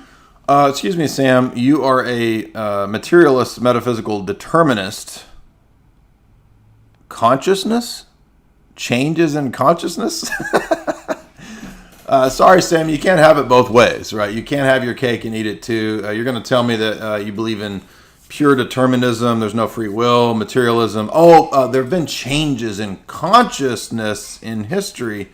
This is all rhetoric, dude. I hope you guys understand that these public intellectuals, it's just rhetoric and storytelling. It's story time, right? It's let me, and the stories aren't even good, dude. They're boring. I mean, Theo Von is story time. That's funny. That's interesting, right? It's fun to listen to Theo Von listen to these boring ass Sam Harris tell stories about nothing. I mean, come on, dude.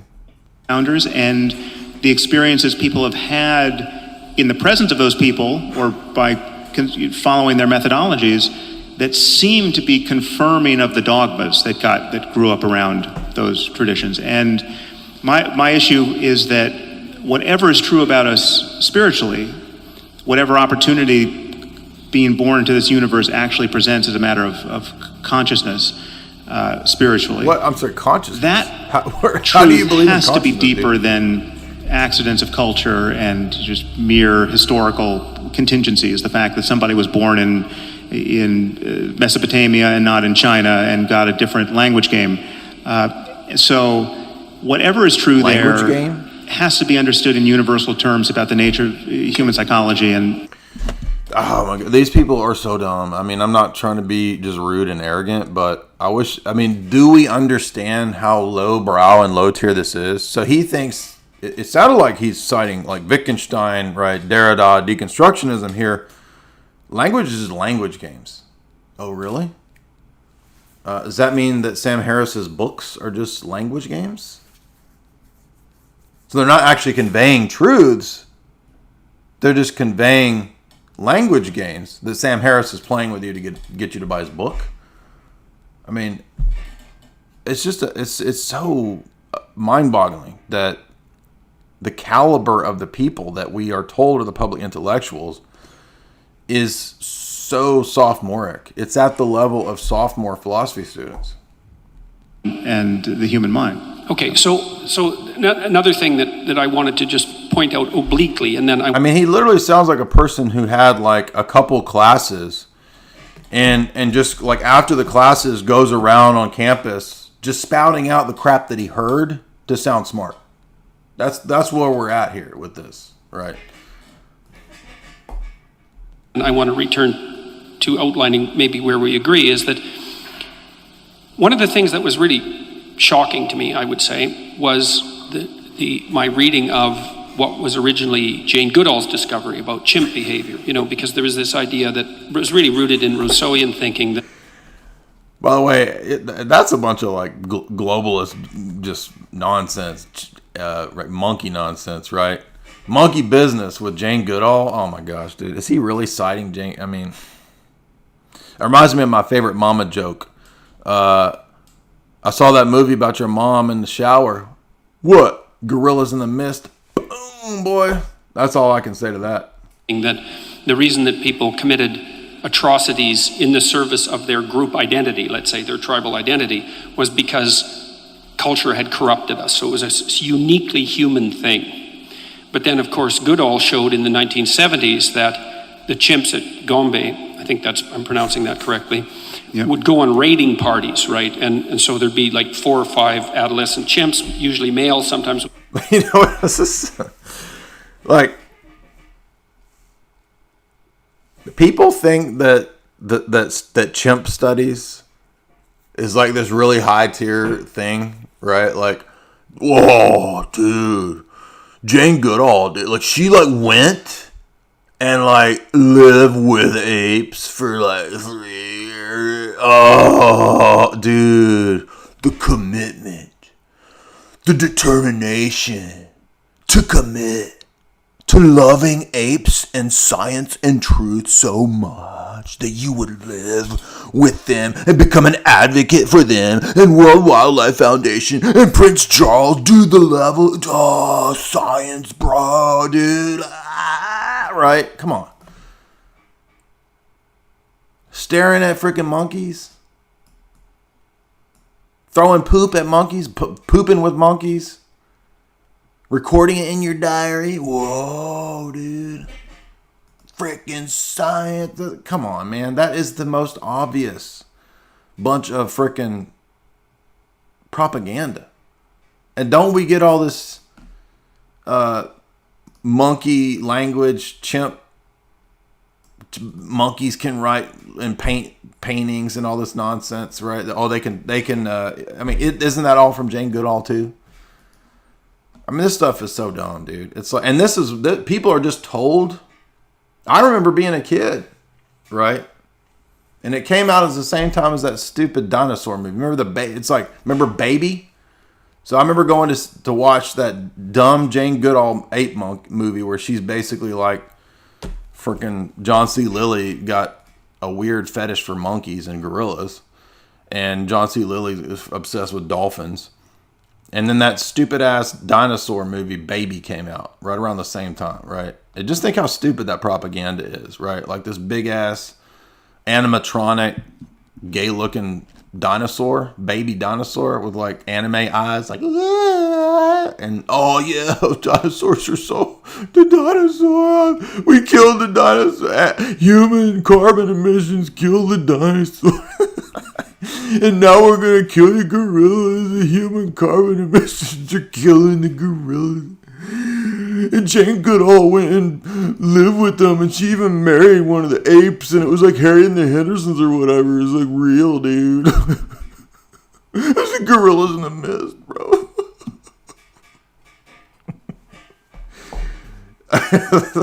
Jordan Peterson. Literally in my head, Jane Goodall's gorilla stuff is on the same level of credence as the dinosaur Baby movie. And it's only because they came out at the same time and I went and saw them as a kid. But it just so turns out that they literally are on the same level of credence in actual fact.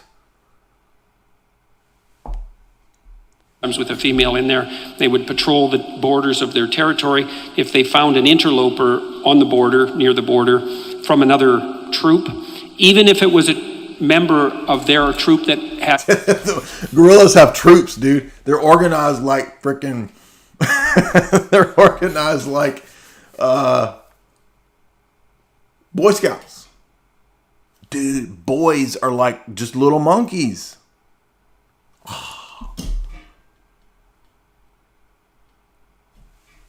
Dinosaurs in the mist, dude. Had emigrated, so to speak, and that they had some history with, they would tear them to pieces. And of course, that was shocking to Goodall. But my understanding is she had some trepidations about publishing it, although she did. Because it's dumb. Because it's goofy. And why do they have to put Sigourney Weaver into a damn stupid ass movie that's all a big front for the World Wildlife Prince Charles cult? And David Attenborough. Why do they have to do all that, right? Why does this require so much propaganda, right? Isn't it interesting that this whole Darwinian mythos requires gajillions of dollars of propaganda, incessant, unceasing propaganda, 24/7 in education?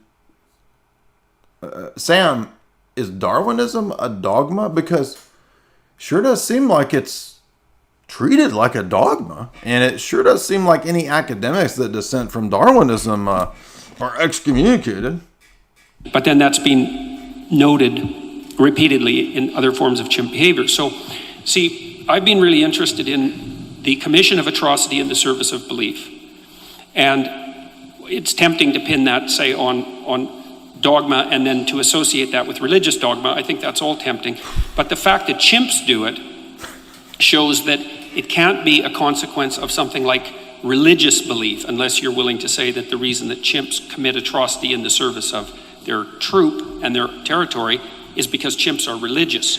And so they're not religious, and they don't really hold a secular totalitarian viewpoint, but they still act out the atrocity element that's characteristic of human behavior. And so to me, that makes the problem deeper than one of mere, let's say, surface statements about metaphysics. Obviously, By the the way, problem of Sam primate Harris's aggression, not going to debate which me. we've What are you talking inherited about? along with the chimps, Debate Sam is Harris. deeper, He's not gonna or at least debate me. different than the problem of religious violence. Dude, no public intellectual is going to enter into a debate with me. And it's not because they're scared of me. It's because there's zero reason for them to do it. All it does is give me attention. All it does is endanger them looking like a dum-dum, being smashed in a debate by some nobody dude. Why would Sam Harris ever enter into debate with me? He would never do that. Don't you understand that it's like tears, right? He's not going to debate me. Come on. People always say this, dude. When you going to debate Jordan Peterson, dude? When you going to debate Richard Dawkins? Well, you scared of Richard Dawkins. Dude, look at him running. Look at him running. They're not going to debate me, dude. Violence or totalitarian political structures that get the worst out of people. So, I mean, we have these primate capacities that we have to correct for, and we're busily trying to correct for almost everything that we've been evolved to do. I mean, we don't like the state of nature for good reason. And virtually everything that's good about human life is born of our... That's a metaphysical claim. What's he talking about? I would argue culture-based and highly intelligent and necessary effort to mitigate what is in fact natural for us. And there's nothing more natural than... Dude, I'm sorry. I'm sorry for you guys, right? I got to apologize to y'all. You guys are the ones that are cheated in this convention of soy goobers in this audience who thought that this was some profound thing. They were told it was the greatest event in intellectual history of the modern world at the beginning of this debate. It's like, what? Is this comedy now? What? Dude, I'm sorry for y'all, right? The apocalypse is here. This is who's presented to you as the great intellects of our day. And the power of the media is not going away anytime soon. So you're just going to keep getting, dude, in 5 years, they'll put a damn gorilla up as I'm not joking, they'll say Harambe is the great intellect of our time, and half of y'all are going to believe it. They'll say Harambe and Cecil, they'll put them up there on a stage.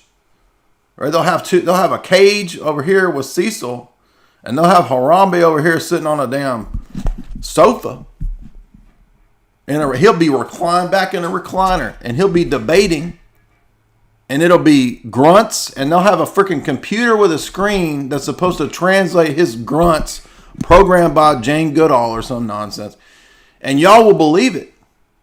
They'll have another computer over there that's the meows and growls of Cecil.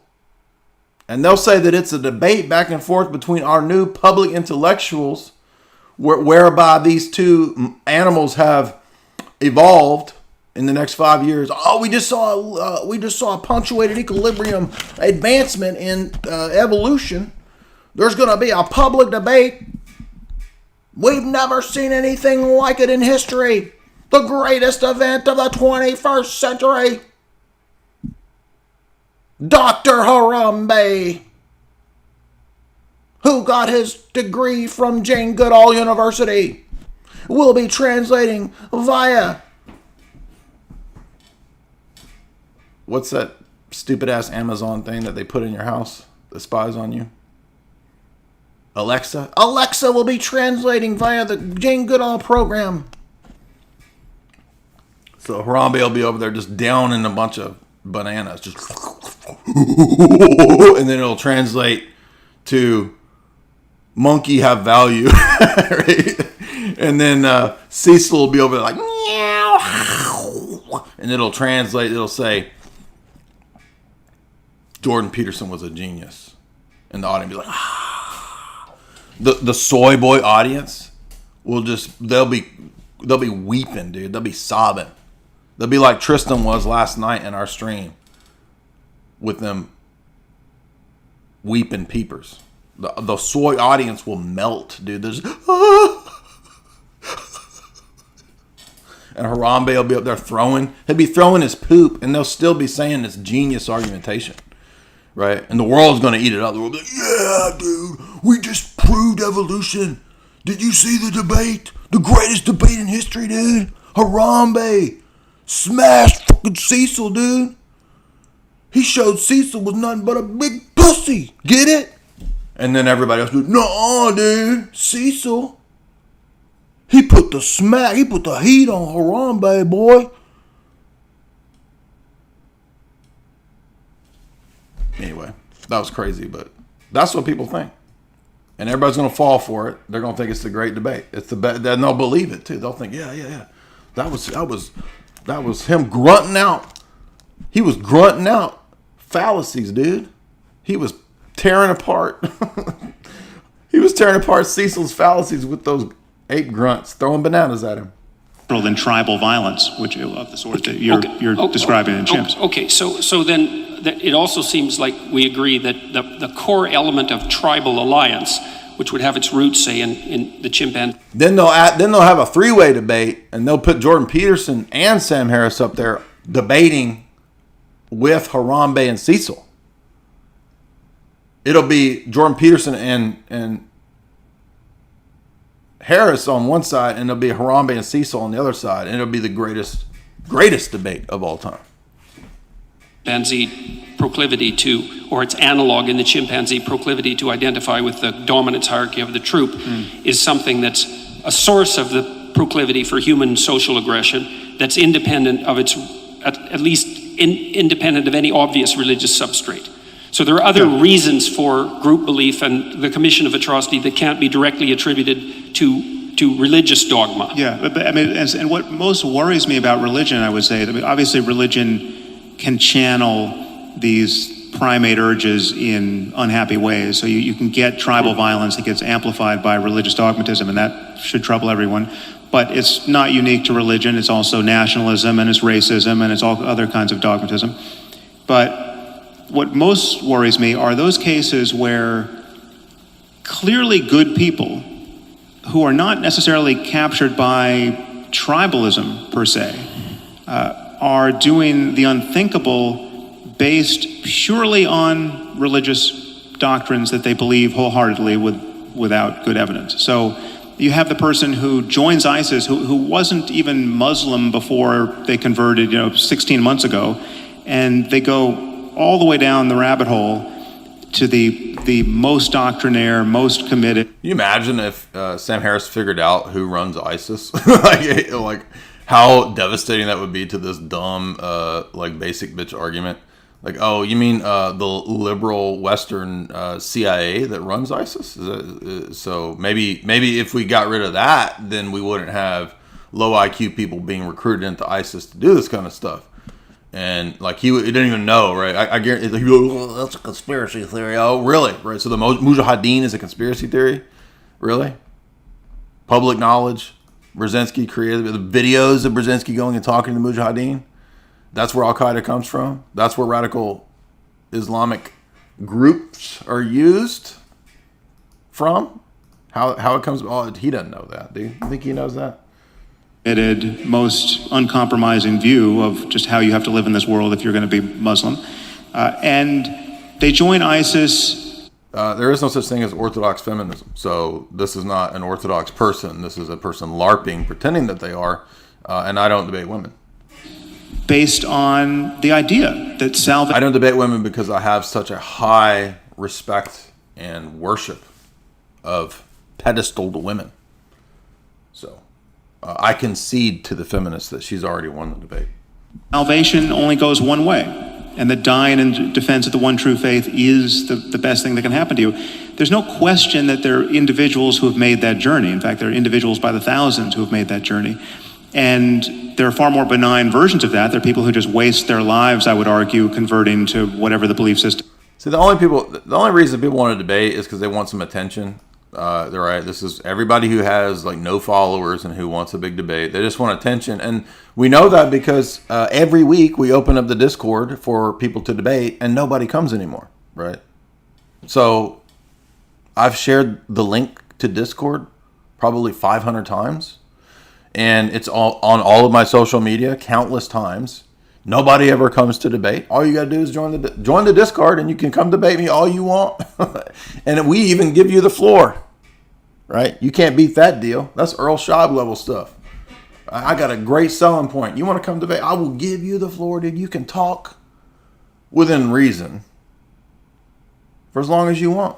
You can present all your arguments. You can have the floor, dude. You can demolish me. You can send me back home crying.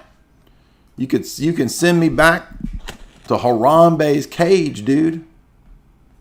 But nobody ever shows up. So I don't know what to tell you. But no, I'm not going to give you a debate on the channel. I'm not going to give you 2 hours of some liberal nonsense for you to talk nonsense. Because when you come to the Discord and you actually do debate, it'll be over in 2 minutes. So why would I set up a live stream for a debate that's going to be over in 2 minutes? Then it'd just be me talking nonsense for 3 hours. System is, and just wasting a lot of time worrying about hell or worrying about the fact that their child is gay and the creator of the universe doesn't approve of that. And there are all kinds of suffering. Now, wait a minute. Sam, I thought you were opposed to dogma. You're telling me that there are ethical things that I need to accept? Sounds like dogma here. You see, this is like the most basic level of presuppositional critique, dude. That strike me as truly unnecessary, born not of, again, ape-like urges, but ideas that any rational person would, if believed, would follow to that same terminus. I mean, the thing is, if you buy the fact, again, to take Islam as a current example, if you buy the claim that the Quran is the perfect word of the creator of the universe, Well, I'm actually surprised that he is mentioning Islam here. I'll give Sam half of a point for not only making Christianity the focus of his critique. I mean, not that any of these arguments are good, but he at least isn't just saying that Christianity is bad. I mean, he gets half of a point. And that's probably the only half a point we've ever given to Sam Harris. To be superseded by anything humanity does now or 1,000 years from now, this debate's driving me crazy. A rational then the exercise of human reason is bounded by the... I'm turning into Chaz Manson from this dumb debate. This is so silly. I'm going nuts.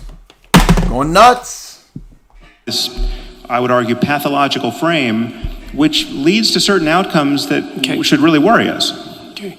So let's take that claim apart for a minute, because that's not your claim specifically, the claim that you were describing. Okay. See, because that's really not the claim that religious fundamentalists make. The claim they make is worse than that, because they claim that the Quran, say, or the Bible for that matter, is fundamentalism, literal word of God. But more than that, they claim that their understanding of that word is correct, which means they conflate two things. Like, because you could imagine a situation where you had a book, and I'm not saying this is the case. It's an imagine. Well, now again, Jordan, I'm sorry, but don't you understand that if you say that, right, this assumes that you understand that their understanding is not correct. So in other words, you understand the correct interpretation of the text and that their interpretation of the text is not correct. So this attempt to walk everything back, right, through, we're not fundamentalists. Just taste and touch religion, but we're not fundamentalists. We're not. So afraid. People so scared of a bunch of philosophically bankrupt, easily dismantleable people. Like, why do you even, who cares? Why are you scared of what this goober thinks? Number one, you're not going to win him over talking about Sam Harris, right? You're not going to win him over by watering it all down to some sort of generic theism that's basically pointless and useless. Chaz wins this debate. Your boy Chaz Manson is who wins this debate already, because we've seen that this Carl Jung Aeon stuff is like literal Chaz Manson level philosophy. But do you see how bankrupt this is? Really, I mean, we just keep going back to trying to dial everything back, walk everything back, to keep it so watered down to try to. It's just, if we could just find common ground, then I could reason you from generic being to generic theism. But Jordan Peterson doesn't have a coherent doctrine of God to argue for. So he's trying to argue for something that he doesn't even have a legitimate conception of. And he himself says this. I mean, it's like, I'm going to do apologetics for something I don't even believe. And then when you ask him to explain it, it's Carl Jung's Aeon, his Luciferian Charles Manson philosophy. It's Chaz Manson up. Chaz Manson wins this debate. We're going to declare old Chaz the winner. I'm about to play my Charles Manson rap here in a minute, because if you saw the philosophy, right, when we covered Aeon, the Carl Jung essay, it was Chaz Manson. Your boy Chaz. Young Chaz. Little Chaz. And by the way, Chaz was a short dude, right? So, where's my Charles Manson song? I was about to play it. Is it on here? Got that Alex Jones rap song on here. We got Boomer Tard on here. I don't have my Chaz Manson on here. Dang it. Crap. You know what? I'm going to play this debate. I'm going to find it. Imaginative exercise, where you had a book that had all the answers, that was extraordinarily complicated. And so that when you read it, it wouldn't be obvious that you understood it. Or perhaps it wouldn't be obvious that you didn't understand it either. But you're not going to be able to, you can't get an uninterpreted version of the book. And so the fundamentalist claim is far worse. It's that not only is there an absolute reality, truth, embedded in the book, but that their particular take on that absolute reality is the absolute take on that book. Yeah. And so they conflate their own, they make an assumption of their own omniscience and then pass that off onto God, so to speak. Except in their defense, and I don't often rise to the defense of fundamentalists, it's very easy to get there because some of the claims in the book are not at all hard to parse. In fact, so many of them can only be honestly interpreted one way. So to take, again, an example that will be not inflammatory to you, but makes the point, it just says that the remedy for theft in the Quran is to cut the hands off a thief. I mean, that is the unambiguous injunction. It's not an allegory. Mm-hmm. It's not.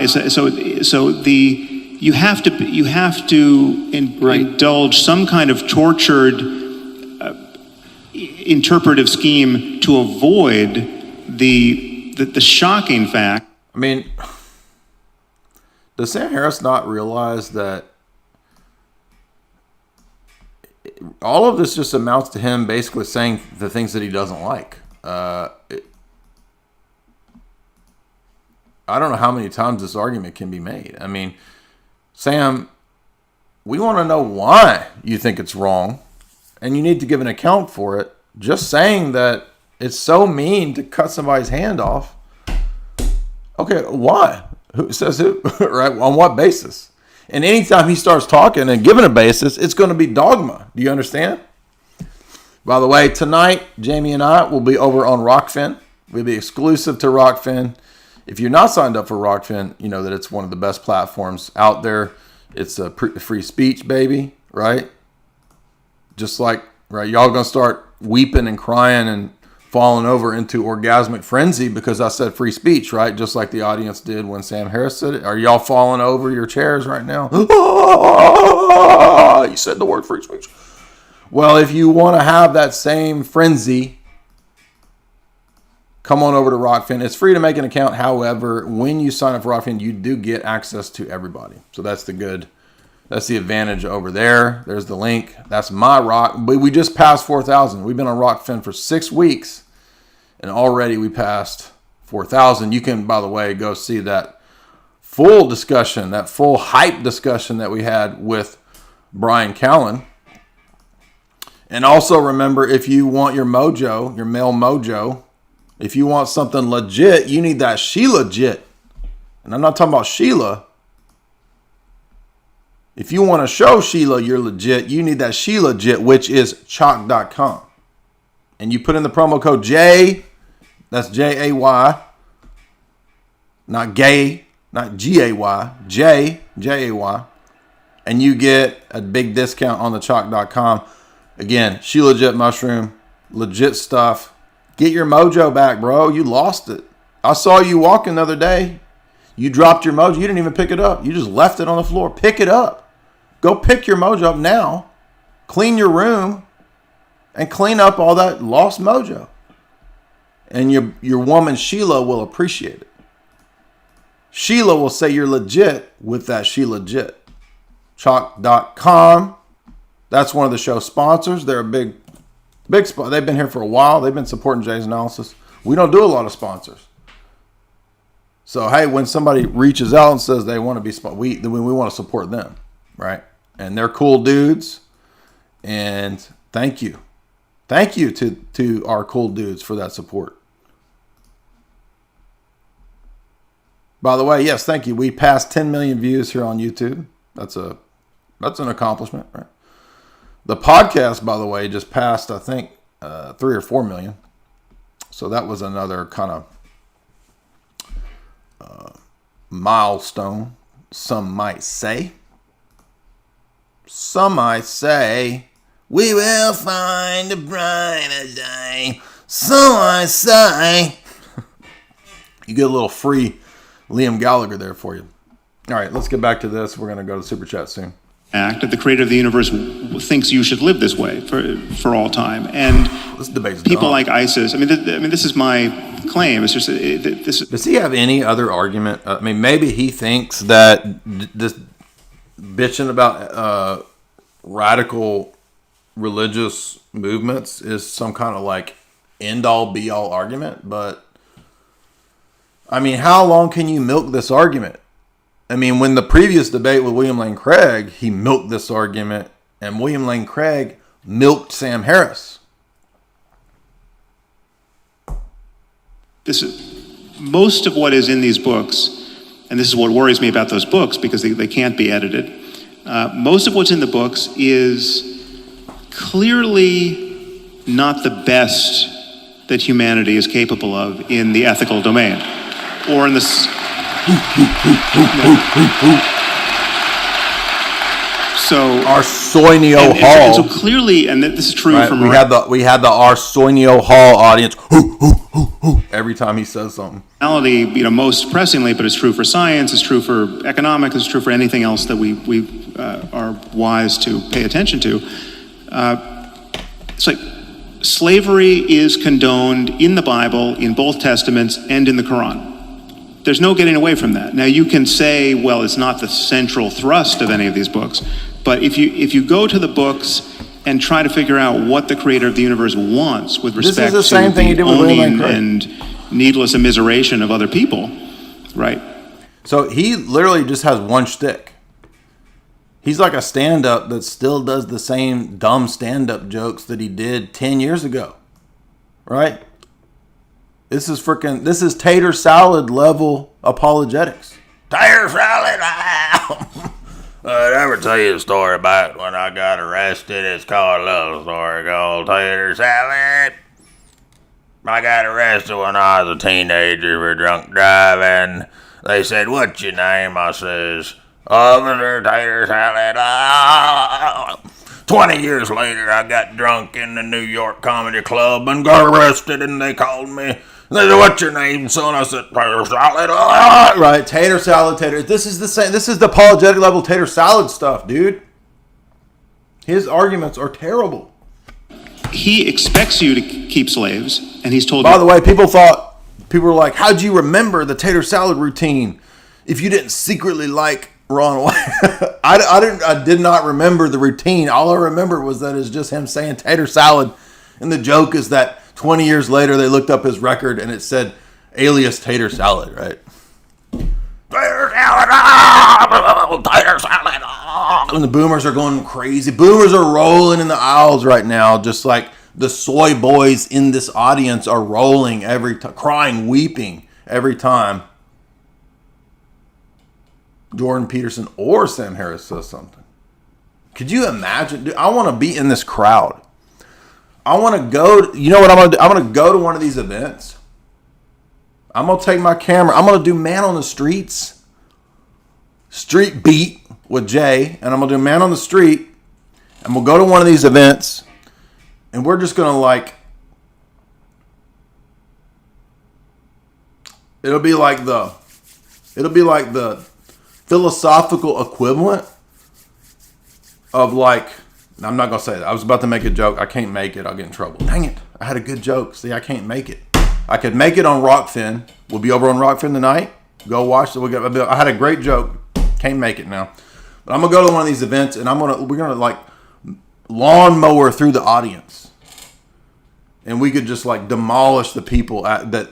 I'm going to ask, why do you think that was a good argument? What do you think being means? All right, just go. Could you imagine? This would be gold content, by the way, to do that. I should do that. Told you how to do it. You know, don't knock out their eyes and their teeth. Don't take, if you're a Muslim, don't take other Muslims as slaves. But it's not an accident that the people who joined ISIS thought that it was absolutely kosher to take slaves, to take sex slaves. And I mean, they were even their use of their sex slaves was conducted as a sacrament, and that's not an accident. I mean, they were praying over the Yazidi girls before they raped them. So this is not unlike what many people expect. It's not that this doctrine is being used as a pretext for people who would otherwise do terrible things like take sex slaves and rape them. And so there's no net damage being done here by this belief system. No, these are, I would argue, in many cases, psychologically normal people who are simply convinced of the absolute veracity of these ideas. And in this case, the perfect example of Muhammad as the most self-actualized human who's ever existed. And, you know, what did Muhammad do? Muhammad took sex slaves. So, you know, then once you grant that, and this is where there's a tension between, you know, how we pursue the same goals. This is so dumb because his whole thing is that well-being is reducing suffering. Dude, your atheist worldview says that suffering is necessary to the process of evolutionary history. It's fundamental. It's the very thing that propels the evolutionary advancement. And now you're going to sit here and talk like suffering is bad? This is dumb, dude. You know, as we've just established, we have many of the same goals, but insofar... This is why there would never be... The debate would last 5 minutes, dude. Why do you think these people never debate competent people? And again, I'm not faulting Jordan Peterson. I'm saying there's tons of competent philosophers, theologians, academics, people that could demolish, right? I mean, Trent Horn, William Lane Craig, like we have our critiques, our criticisms of them, but they demolished, right, their Sam Harris and Cosmic Skeptic. I mean, it was a bloodbath, right? So, I mean, every now and then you'll get Sam Harris will talk to William Lane Craig. That's really rare, right? And I don't count Cosmic Skeptic as an actual intellectual. He's not. He's just a dude. I mean, could you imagine Dawkins or Sam Harris debating? Imagine them debating Bonson. I mean, dude. I mean, again, Bonson has his problems theologically speaking, but I mean, it wouldn't. I mean, Gordon Stein was a better debater than Sam Harris. I mean, at least Stein kind of knew some ideas about fallacies, and at least back in those days, if you listen to Bahnsen and Tabash and Bahnsen Stein, the people were calling out fallacies, right? I mean, the atheists of today, they don't even know what a fallacy is. It's just an embarrassment. Insofar as you make religion look palatable, insofar as you suggest to your audience that they can have their religious cake and eat it too. They can have their reason, they can have their respect for science, they can have a 21st century worldview, but they can also hold on to everything they love in Christianity or fear to lose. And it's undoubtedly mostly Christianity, but whatever, any religion. My concern is that it keeps us shackled to these Iron Age philosophies and these Iron Age conversations where we should be having a 21st century conversation about everything. Yeah, so again, there's not really much more point in going any further. This is just the lowest tier level of stuff that I've heard in a long time. Matt Dillahunty. Matt Dillahunty is a better debater than Sam Harris at this point. I mean, there's a more convincing approach to, and it's bad in Matt Dillahunty, right? Now, Matt had that big slip up with, I have value because monkey have value. But at least Matt, will engage in trying to look for fallacies and will try to look for consistent argumentation. I mean, Sam Harris is it's all stories and emotional appeals, and that's what we saw last time. This is just anachronism, right? Anachronistic fallacy. It's appeal to antiquity, as if something being old is somehow wrong or more right. It's not an argument, dude. And you're an embarrassment that you thought this was an argument. The fact that something is old, mathematics is old. So does that make mathematics less true today? Because we're in the 21st century. This is a 21st century conversation that we're having. Come on, dude, get out of here. This is so low tier. I mean, let's get to the super chats. And remember, Jamie now will be over on Rockfin tonight. Winner of tonight's debate was Chaz Manson, because the philosophy is process philosophy, Manson theology. Aeon, that's who wins. Applause on. So just like in tonight's debate, I'm going to put the applause light on. So now you guys know to cheer and hoot and holler like Arsenio Hall's audience now that I'm talking. Let's get to the super chats. I told you guys that it was going to be more so just entertainment and lollygaggery tonight, because what did you expect? What did you think they were going to present tonight? Why are you acting so goofy, dude? Because it's a goofy debate, brah. We got Boomer Keyboard. Pop, peck, pecking like a Skeksis at the keyboard. Peck. Mad Mardigan, peck. Man, that's a great shirt. I'm jealous. You should be. And thank you for that $10, Boomer Keyboard. King XLXXX2, starring Vin Diesel, $10. He says nothing. Pano Costuros, $3. He said being, dude. Yeah, exactly. Heads are blown. Minds are melting. Soy is dripping, because Jordan Peterson said being.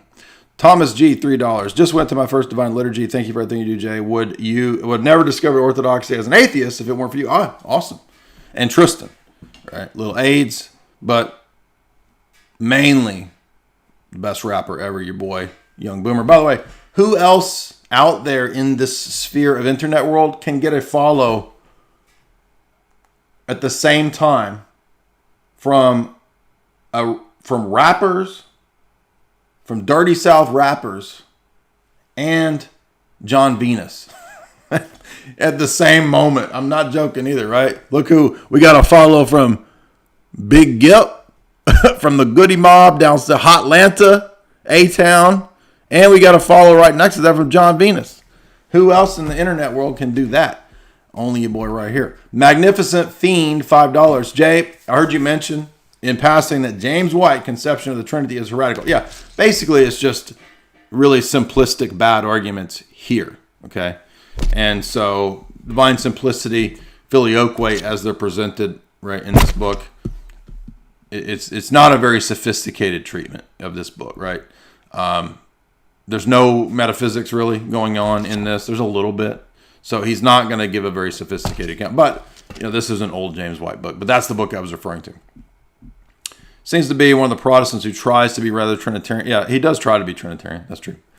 He does not accomplish that, of course, with his heterodox Christology and his heterodox filioque divine simplicity doctrines. Chiaco, $5. I was baptized in the Orthodox Church Saturday. Many years.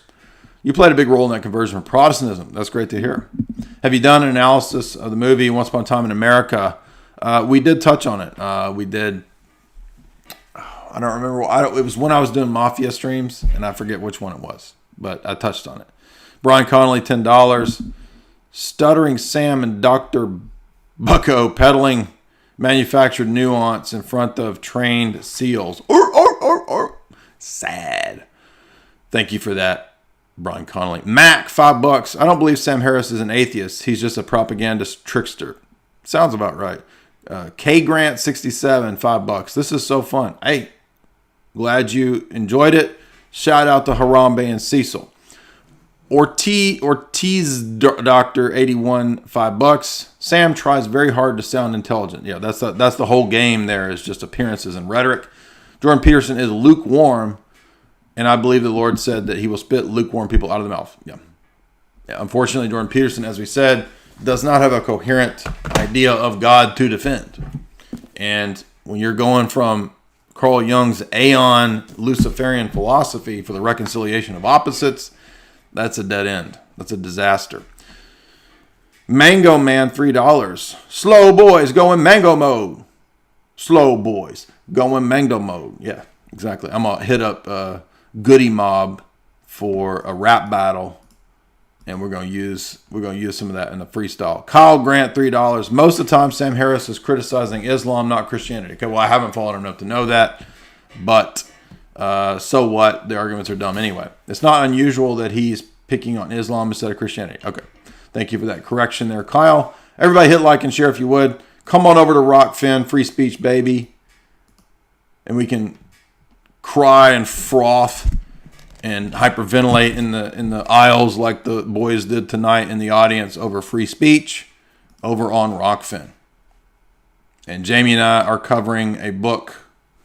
So Jamie found this unique old book, or I found it somewhere on the internet.